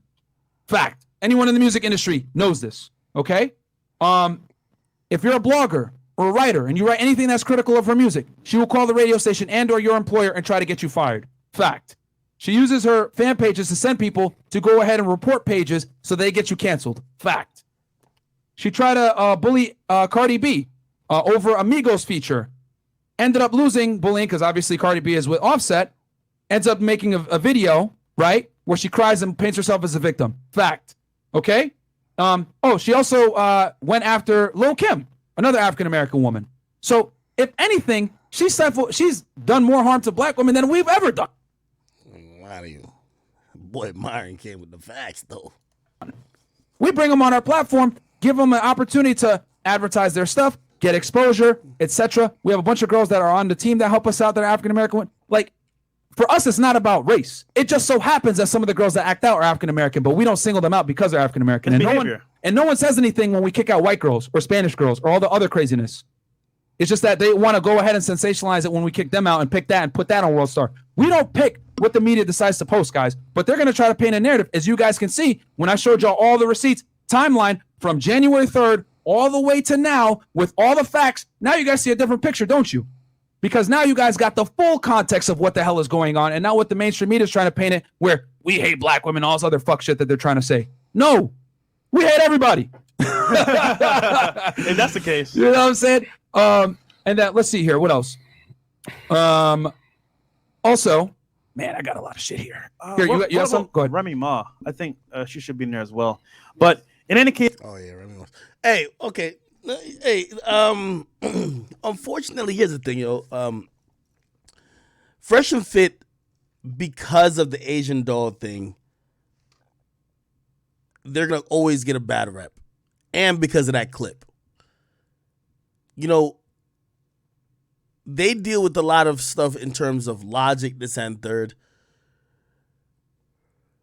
And I think this is why they didn't back down from the comment, right? And if you ask them, they're like, hey, listen, the Shaniqua and Dabble in the Dark comment, it was like we're making a joke and we make fun of every race.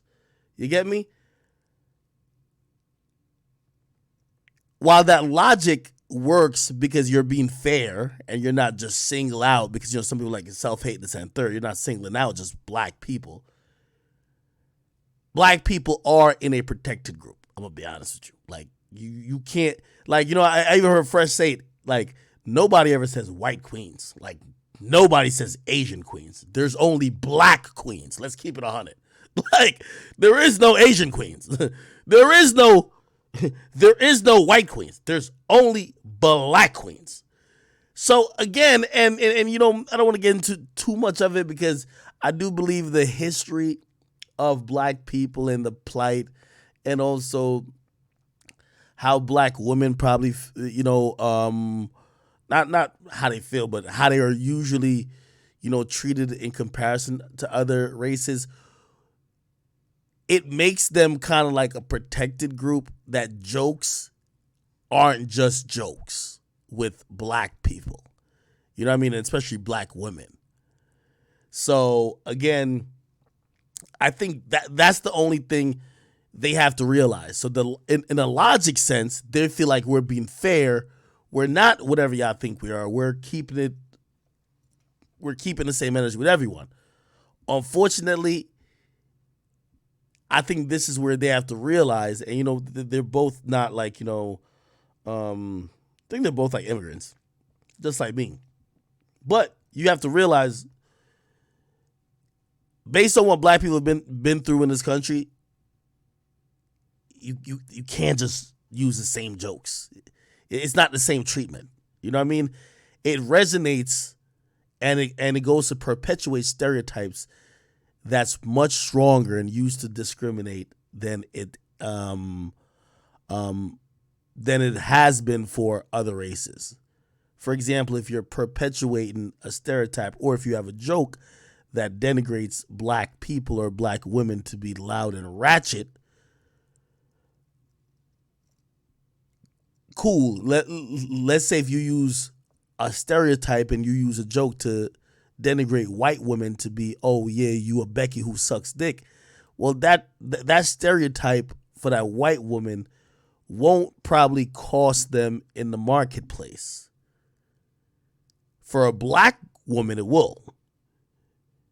If the stereotype that women who look a certain way and are black are loud, ratchet, they become unhireable, they become undesirable. A lot of things happen. So I get that aspect of it, and I get their aspect too. You know, I think, you know, everybody's growing. And by the way, I think, you know, I'm glad Myron said that part that I actually, you know, I took in. He's growing. He's like, yo, and by the way, I've watched his last couple of shows. They're not kicking out people anymore as much. Yo, and the chicks on there now is wilding. These chicks is violating, disrespecting, over talking. He's not kicking them out. He's having patience. So again, you know, unfortunately, what the internet does, and this is one of the reasons, I know some of y'all be like, yo, no, yo, I know some of y'all just want me to hate them. Come on. Listen, I see a group or two dudes who built what they built from nothing, and they're going to make mistakes, and then they're going to learn how to do things better. They're going to learn how to talk to women, you know, on certain platforms better, how to deal with more guests in their studio better. And you got to let people, like, learn. I think they've gotten chastised and admonished a little bit, but I think the problem also becomes a lot of times people close, like, they're pretty influential. You shouldn't close the door of communication. If anything, try to speak to them and talk and try to get them to learn. You know what I mean? Again, I like to see people learn and evolve. The academics of 2013 is not the academics of 2022. You know, so if you want me to be the judgmental person, it's not going to be me. Sorry. Anyway, the last thing I'm going to touch on before I get the fuck off of here, I didn't even think I was going to be streaming this long, is clearly, yo, this is how spooky Instagram got. I didn't even really want to post this, honestly.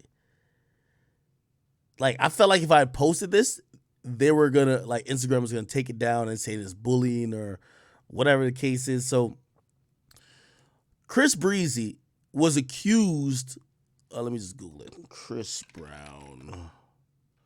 Suppose. Okay. So, Chris Brown was accused of, he was sued for $20 million in civil court from a woman who claimed that Chris Brown raped her. Okay? Now, the story went that Chris Brown like raped her. It was from a woman who accused him of drugging and raping her aboard a yacht in 2020. Now, he released messages and also a recording of the young woman where the woman basically is saying, when are we going to fuck again? What time is it? Put the time and date.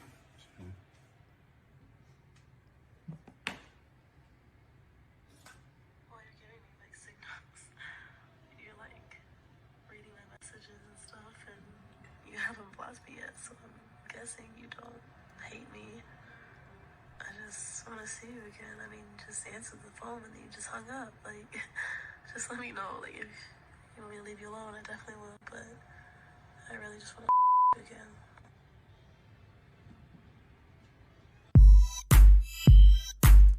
Okay, there was further text messages. I don't know if they have the text messages here, but the text messages was basically her texting him repeatedly, and hold on. The fuck? It was her texting him repeatedly and trying to link up and basically just admitting, yo, I just want to fuck. Hey, I know you're busy, but let's just fuck. Like, she wanted to continue to have sex with Chris Brown. Okay? It's clear that this was also after Chris Brown. Oh my God, nothing likes my ad blocker. Shit.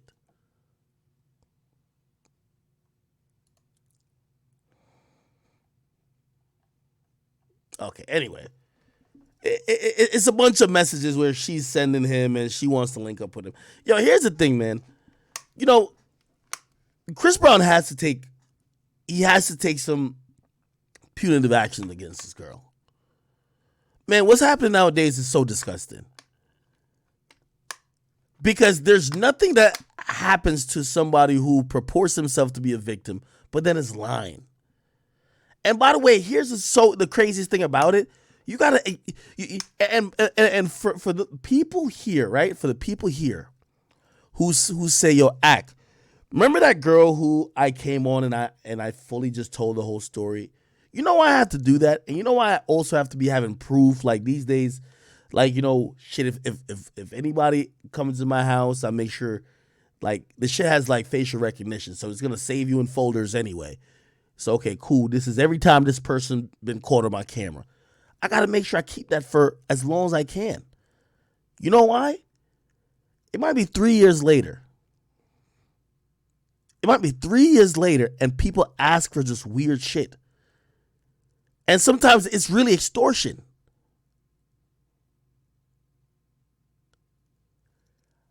I had a chick get really weird.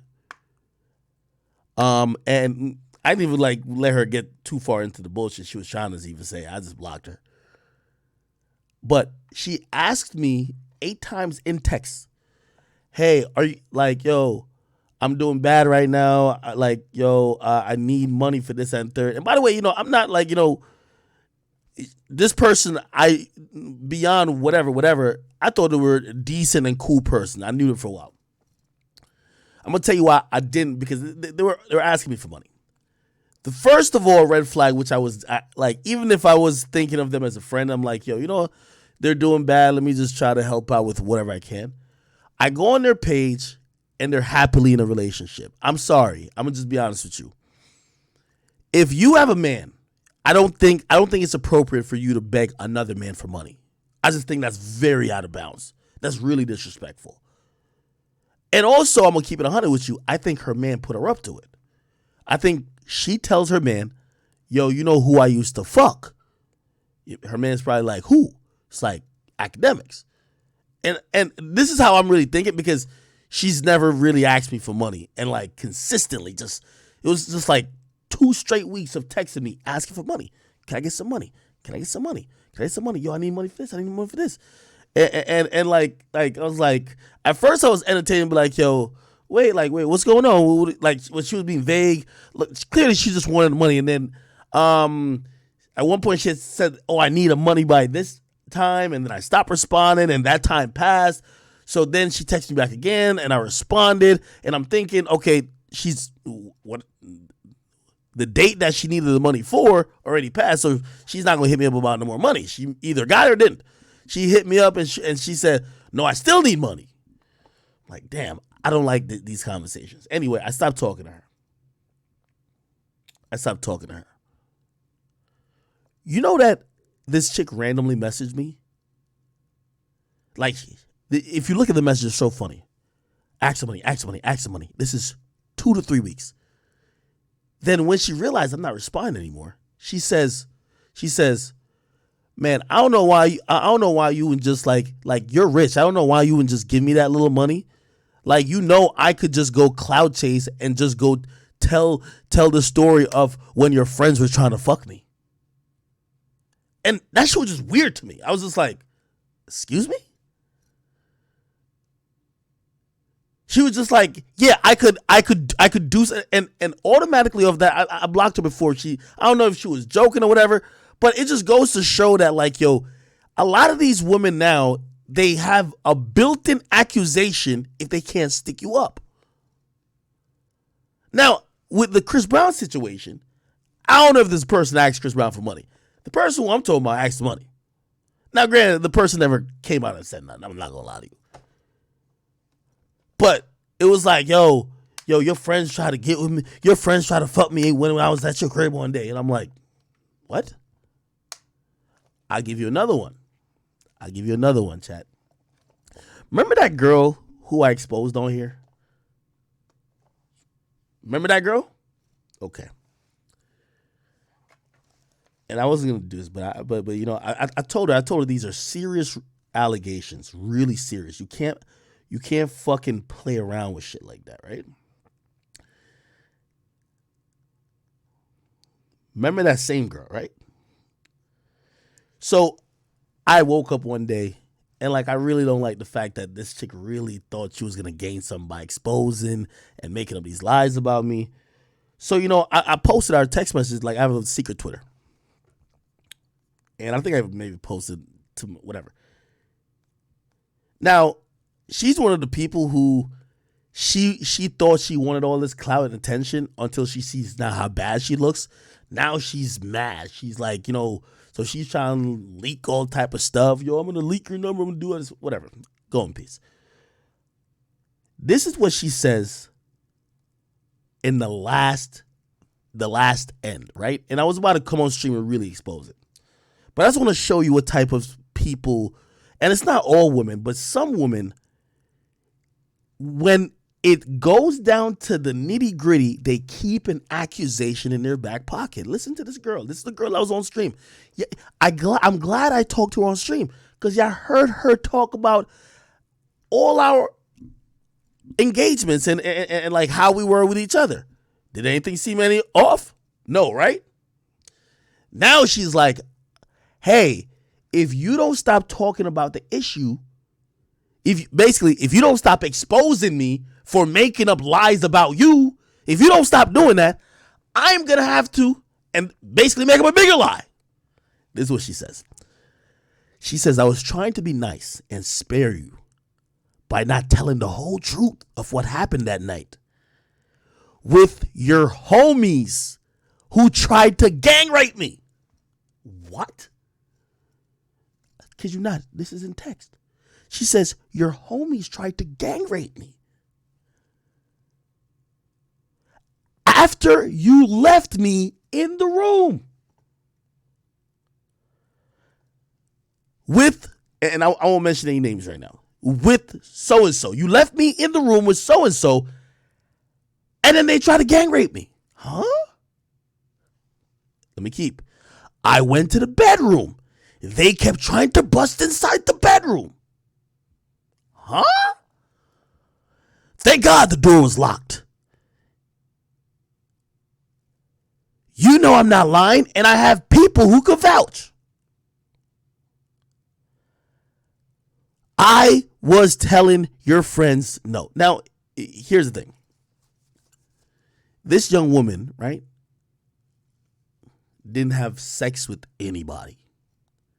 This is why what Chris Brown is saying, and you got to realize, if they doing this, if they trying these, and by the way, this girl is probably I'm so fortunate to have never had sex with this girl. So fortunate. And by the way, I'm so fortunate that nobody had sex with this girl. But for her to get her way, she has an accusation. No one had sex with her, but you know what she's saying? They tried to gang rape me. Just like how I didn't fuck her, right? But when she come on here and try to say, well, you tried to fuck me. I said, yeah, of course I tried to fuck you the first 2 nights. You wasn't with it? All right, fuck it. Now, she's trying to use or leverage. She's trying to talk about the homies. Oh, the homies try to. Anyway, so hold on, let me keep reading. Then the next text is like, yo, yeah, my IG is still going up. Okay. Next thing what she sends, she gets a law firm to send me a cease and desist. Could you believe this? She says I'm harassing her. She sends a cease and desist from a law firm. Granted, she's claiming I'm harassing her when, keep in mind, she started all of this by going to Tasha K, make it with lies, making these fake pages on accounts, on blogs, spreading lies about me. So none of those, this is the thing about when you're a celebrity. You're at the mercy of these blood-sucking, money-hungry women. She says, I'm harassing her because I am defending myself and debunking the lies. You know why it's harassing her? Because I'm pointing out that it was her that was lying. Think about it.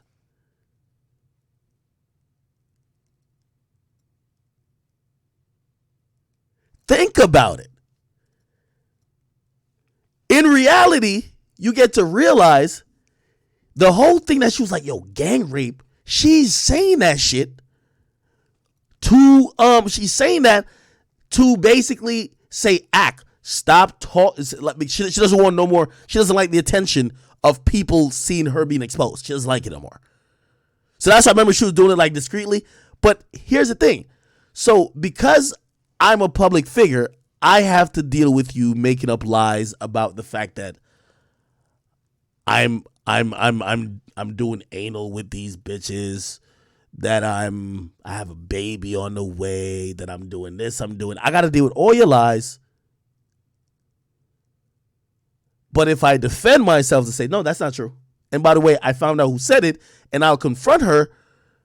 And I confronted her. People realize she's a liar. Now it's harassment. She feels she's harassed. She's being harassed. I just feel like, yo, listen, it's hard for, and by the way, it's just a little old act. Imagine what Chris Brown is dealing with. Now, again, I can't vouch for Chris Brown. I don't know how really he is with women, but rape hasn't been the thing that we've heard associated with him. Now, I don't know what's going on with Trey Songz. We're hearing there's some weird shit there. I don't know what's going on. But Seabreezy, like usually the women will come up with now and be like, yo, he hit me or he choked me or some shit like that. But rape, we ain't never really hear Breezy on rape now. Come on now. Look how far Breezy had to go for people to say, oh shit, Shorty's lying. The point is this, man, it's kind of sad, and these women will not stop. They're out for blood. And I guarantee if Chris Brown had gave that chick $2 million, she would have came out and recanted everything she said, but really she wanted the bread. She sued for $20 million. It's a money grab. Chris Brown's just a victim.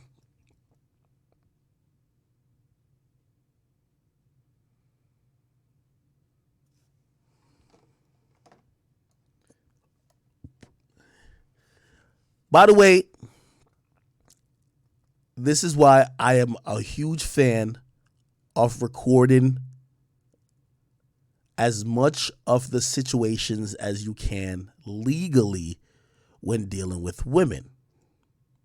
especially if you have something to lose. I usually tell people, especially women, when they come in, and by the way, that chick shit come to I didn't have her sign the NDA. There's a tablet, there's a whole kiosk actually. Right when you walk into my house, it's a whole thing with an NDA. I didn't have her sign it. Not that, like, she's broke anyway, so I couldn't really get none from her. So, sometimes you can't really scare people with legal shit when they know even if you sue them, they ain't gonna get shit. But anyway, I usually tell people also, all of our conversations in my house are being recorded, and you are in every common area. There is a 4K camera that's capturing everything. Night vision and everything, motherfucker. Has facial recognition. It knows it's you. So if you come inside my house, if you have anything weird to say, if I need to back it up with 4K footage, I will. Unfortunately, that's how you got to be with a lot of these girls. Imagine if Chris Brown had just like tossed his phone or just delete all those messages. They would have treated that girl like she was Meg Thee Stallion. Nah, of course she's telling the truth. Chris is just lying. A dude gotta prove himself innocent 5 times for somebody to believe he might ain't do it. You gotta come with the videotape DNA result. You gotta come with so much proof for them to be like, maybe he ain't do it. Somebody said 4K. Yo, Chiron, I spent $30,000 on the cameras. That's the first thing I did when I came here. When I bought this house, $30,000, wired this whole shit good. I make sure even if the power get cut, even if there ain't no Wi-Fi, no matter what the fuck is going on, them cameras gonna be rolling, brother. You get me? That shit saved to like 3 backups. It's on the cloud. It's on like five different boxes around here, and on a backup. Is what it is. Anyway, it's unfortunate that women do this. They've done it to everybody. They've done it to Drake. They've done it to again, most of these things get exposed and squashed before it gets too big. The problem is with Chris Brown's his history because of the domestic violence stuff. It allows people to think anything that is abusing women, he's prone to do. So bigger outlets run with it. Anybody could file a lawsuit. Why should we take every lawsuit seriously, especially if Shorty didn't even really go to the cops? She's just suing for money. Yeah, they tried it with Nelly.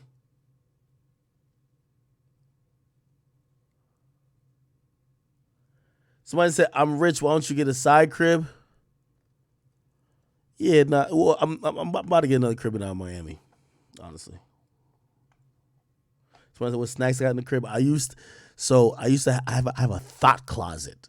So like when I used to be bringing mad chicks over here, like for whatever reason, when bitches get lit, they love eating some hot Cheetos and like everything chicks love eating. Like it was just, they would open like, oh, like, yeah, get your little lit ass, get your little snacks on, girl. Yeah, they be the, chicks be coming over and be like, I can't drink till I eat. Like, like, oh, what you want to eat? You order food. I just want some hot Cheetos. All right, bitch, go in the closet. Somebody said, what brand of cameras I use? I pay the company to do it.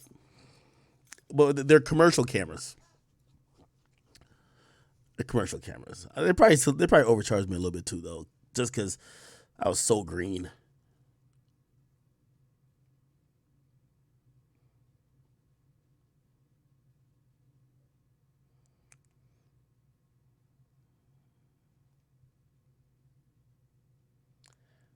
Yeah, for whatever reason, chicks love chips. I don't know what it is. Anyway, I'm glad Chris Brown is, and if you read some of what he said, he's like, yo, damn, y'all owe me an apology, won't hold my breath long.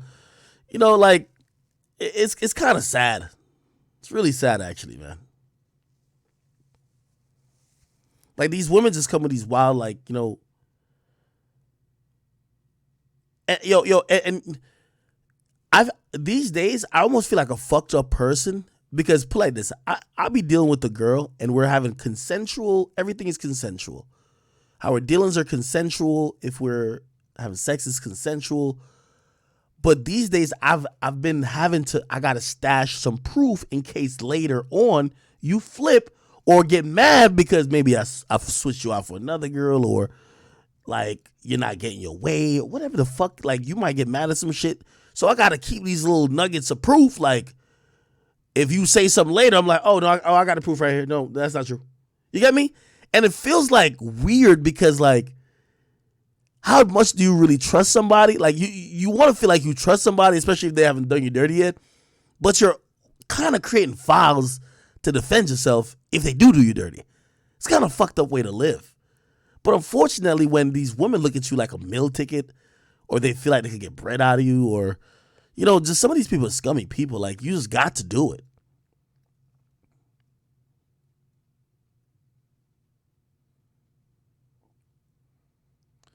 And by the way, I'm actually surprised that people accepted this evidence. Because usually, a lot of the people who get mad at these situations, you know what they would say? Well, we don't care if she fucked you before willingly and after willingly. It's that one incident. She didn't want to fuck you then. So you still raped her. Remember there was a girl that claimed like Ian Connor like raped her? And then she came on, I think, the stream, and she admitted, she was like, oh yeah, I fucked him willingly after. And you're like, wait. You got it. You can't even argue with it no more. You're just like, you got it. Y'all remember that girl? There was a girl that fucking came on here who says Ian Connor raped her. And then said after he raped her, she fucked him willingly. And you're like, okay.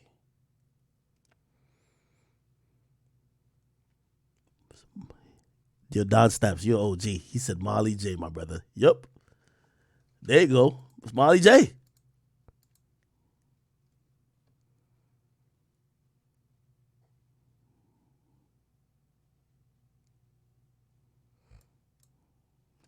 Man, this shit is just crazy to me, man. And to keep it real, you can't even tell a girl, be like, yo, bro. Like, come on, dog.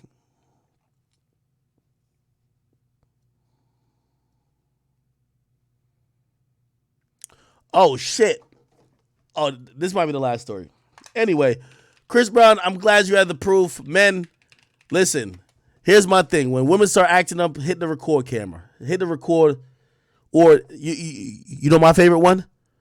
A girl start arguing with me, I hit record and I drop the phone in my pocket. Now, granted, I wish we could get all video of everything, but hearing the conversation, I ain't gonna lie, I secret record the shit out of like mad combos with me and chicks.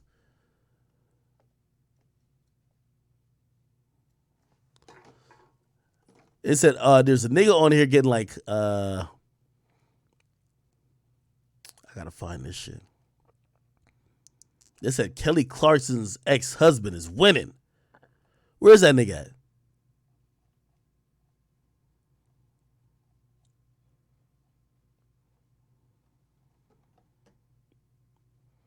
By the way, this Kelly, this Ryan Coogler nigga, the one who, all right, so this dude, right, pretty much walks up in the bank, right? Let me see. He walks up in the bank. I ain't gonna lie, it's a little bit weird what he did, but like he wrote down on a piece of paper like, yo, I want to take out $12,000 out of my account. All right, he walks and he hands the thing to the fucking teller. The teller like kind of shows the manager and be like, yo, this kind of seems sus. They call the cops. The cops come in, walk up on that nigga, and basically, they handcuff him. You get me? He looks a little shocked. I don't think there's audio. Oh yeah. Got it. Is there any reason y'all doing this, bro? Give me 1 second. Hold on. Is that him with the green side? No, sir.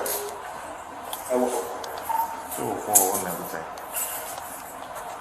Fellas, I really should have did it. I mean, What's going on, my man? trying to put money on my own life. You said what? Yeah, this your phone? It is, right? You have ID on you? I got everything on. Where? But the thing I'm trying to explain to you right now, sir, and you not listening to me? I'm listening. If you come on my right side, I got a badge on hanging off my hip. My work badge. And it'll tell you everything about me. And if you just run my name, you'll understand why. Okay. And it'll tell you everything about me.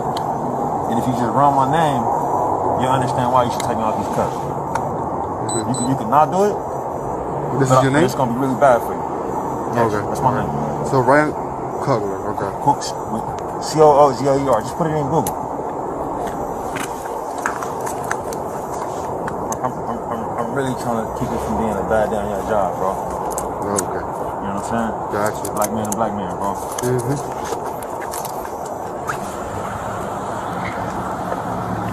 Hey, Ryan. My supervisor's gonna go out. Just hang tight right there. I'm gonna talk to you first. Just one shake, bro. Say what? Just one shake. Somebody take my glasses off my face. I'm gonna have a panic attack, bro. I got you. I need some air. I mean, I gotta be honest with you, man. I just can't believe this, man. Is that my family baby nurse? Y'all have her detained right now? Who? Yeah, it'll tell you everything about me. Yeah, so I don't know what bank this happened at, but they cut this nigga a fucking check. You know, I know they cut this nigga a check. That nigga, he basically said, like, I'm gonna tell you how I know the Ryan Coogler Twitter. Nigga, he not trying to. If this was like fucking Jussie Smollett, this nigga would act like he went crazy or some shit like that. This nigga, where's Ryan Coogler?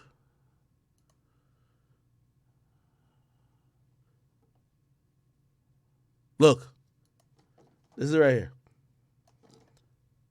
He said, this situation should never happen. Bank of America worked with me and addressed it to my satisfaction. We moved on. Check has been fucking cut. My nigga. Bag has been fucking secured. And by the way, if to all these other people, like, you know, like doing think pieces about this, bruh, it's a bad teller. Like, I think everybody in this situation was kind of black. I think the cops are black, he black, like the teller black. Bruh, I'm gonna keep it real. Like, it's a little weird what he kind of did too. Like, he wrote it on a piece of paper, like, yo, let me get $12,000 out of my account. Bruh, you up in the bank, like, nigga, like, this nigga must have thought he's the richest nigga in the world. Nigga, it's only fucking $12,000. Use your fucking mouth. You think somebody finna rob you? Nigga, just be like, yo, I need 12 bands, bruh. The hell? It's not like you joined $12 million. I've been in the bank, shit. I remember, like, I withdraw some money, and sometimes I get it, you don't want, like, people to kind of hear and size you up. And sometimes you kind of wish it was a little bit more discreet. I ain't gonna lie. One time I took out of the bank, I forgot how much money. When I bought my mom a car, I think I took out $30,000 or $40,000 in cash and I put it in the glove compartment. So if you ever saw when I bought my mom a car, there was like cash in there, in like the glove compartment. And when I was taking the shit out, you know what I mean? Of course, they taking a while to gather the money. I'm looking at niggas to the left of me and to the right of me keep going up. I'm like, nigga, like, can't we do this in the back? Like, nigga, you know I gotta walk outside the bank with this bread, right? Like, the fuck? So I kind of get what he was trying to do. But, dog, if you're not talking, like, you know what I mean? Like, and I'm gonna keep it 100 with you. I think it was the fucking beanie, my nigga. I'm gonna keep it 1,000, bro. That beanie is a robber beanie, nigga. Ryan Coogler. Let me see if I can find a picture. Bank. Yeah, bro. Come on. I ain't gonna lie to you, bro. Yeah, no, he probably did think people were gonna rob him. But, bro, like, your whisper, like, I'm guessing he was acting a little bit off. Or, honestly, it's probably a new teller. They gotta fire the teller, clearly. But, like, the teller probably, like, is thinking this shit's the movies. Like, any note, like, you usually don't hand notes. The teller's probably thinking back to their training. Somebody hands you a note, even though I believe the note said, I want to withdraw from my account. He did not say, hand me the fucking Skrilla. He ain't say that. That's not what the note said, but you know what I mean? This was a note. I would like to withdraw $12,000 cash from my checking account. Please do the money counter somewhere else. I'd like to be discreet. This was on the back of like the withdrawal slip. So I'm rocking with homie, but like, bro, you gotta still seem a little bit normal. You know what I mean? Like if niggas ain't talking, just like quiet as hell, like I'm gonna assume like yo, something's off. But of course the teller, like, you know, was probably just fucking panicking. So the teller should get fired. I'm glad he got some money. It's not that big of a deal. You know, of course, like on Twitter, they're probably gonna try to make this a race issue. No, everybody's black. Shut the fuck up. You feel me?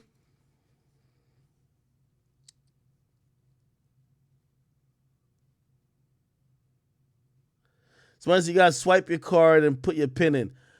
I don't think well, at some banks you do that. You swipe your card and they could access your account or whatever. But I think he had said he handed everything with the slip. So he handed his ID. You get me?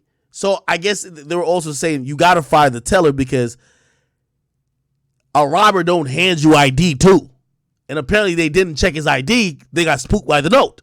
And they got spooked by the fact that he's not talking.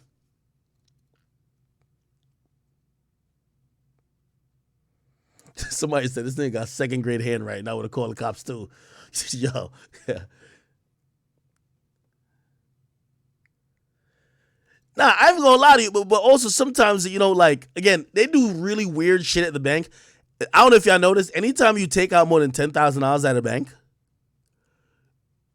because it raises a flag for the IRS. They have to ask you like 3 questions because they have to fill out a form that the government gets. Every time if you take out $10,000, they have to fill out what's your occupation, because they keep asking me this shit. They're like, yo, what's your occupation? Like, what the fuck? I just tell them something different every time. Content creator. Boss. Like, I just tell them anything. But like I asked someone, I'm like, yo, why the fuck do you keep asking me this shit? They're like, no, it's a government form. So like really, I felt offended one time with it. I'm like, yo, what you mean? What's my occupation? Like, nigga, do your fucking job. That's what I was about to do, but you know, they kind of told me whatever. So again, I don't know if there was additional communication with this teller, like, yo, hey, why you not talking? Or I don't know, maybe the teller was like, hey, how's your day? And that nigga just was not talking. And that's a little bit odd.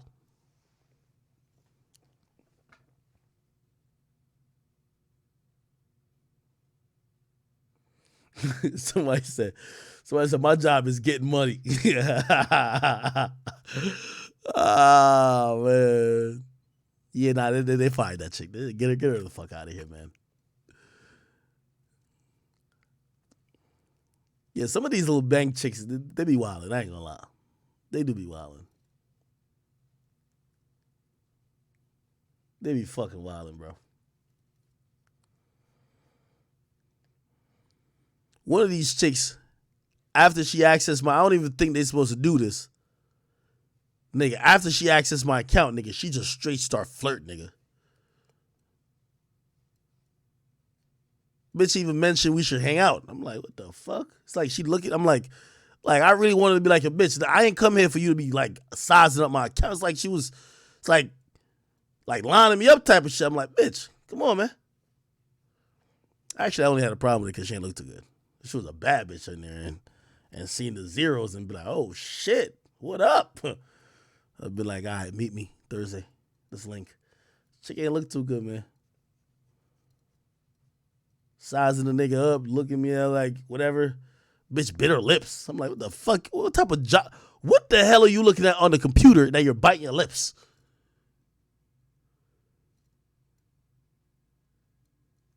She typing and then she said, oh, which account would you like for? I said, you're taking for my business checking.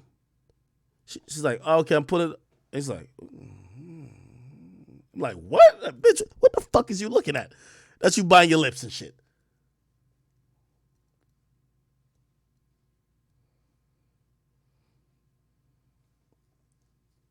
Would y'all hang out with a chick from the bank?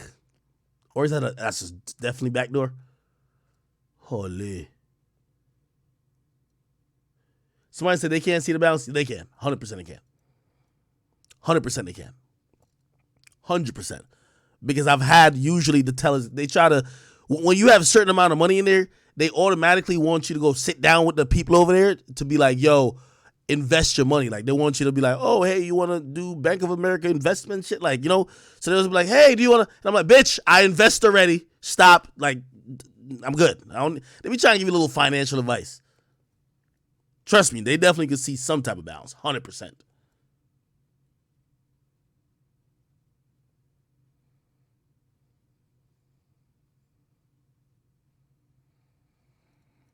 So if a bad bitch from the bank want to hang out with you, y'all wouldn't do it?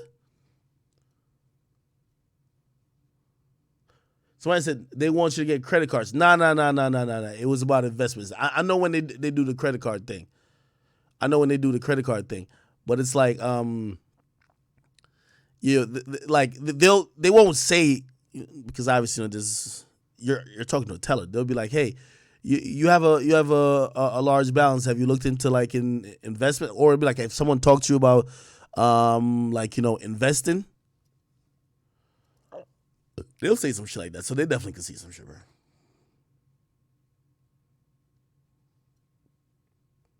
Somebody said, I don't want no chick that know my account balance. That might be you're right about that one.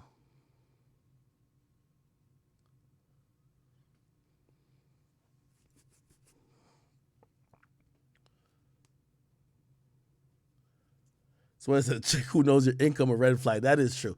All right, I'll give y'all the 6ix9ine up there and I get the fuck off of here, man. Thank y'all for watching though.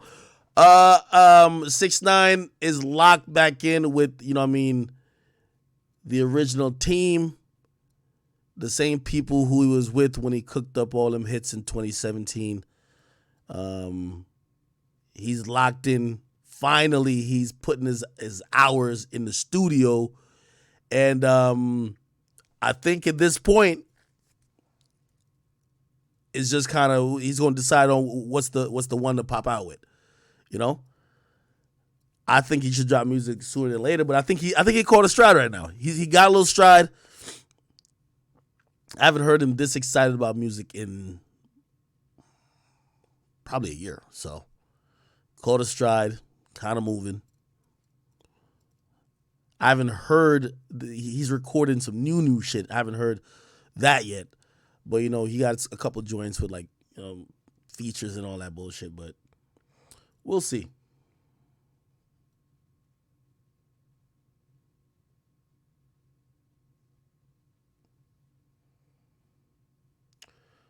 Talk about Kodak sales.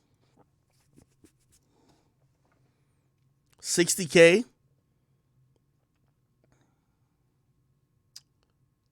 I don't think that those are bad. I think Kodak is gonna, you know, I think Kodak is catching stride back again. And I think the next album is gonna be better.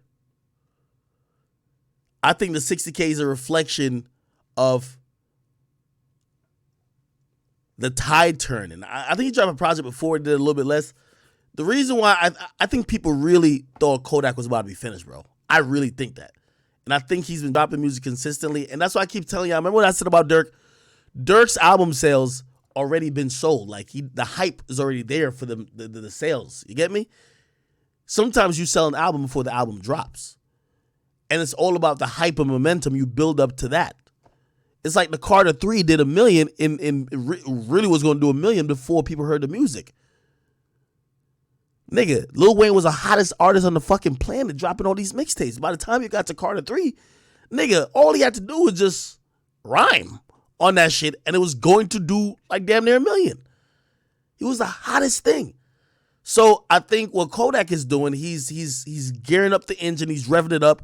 That's why he just announced I'm about to drop something else. Also, I think he realizes the new formula that Durk is using, Youngboy's using. It's not drop one album and disappear. It's keep dropping fucking music. Gain momentum, keep your foot on their necks, and keep running it up. So I think that's what's happening right now.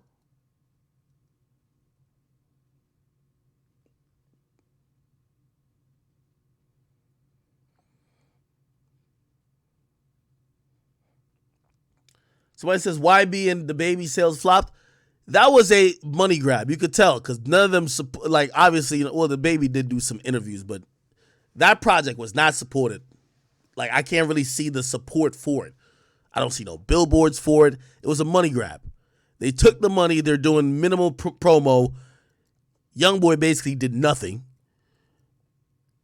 The baby basically only did some interviews, and that's it. That's it.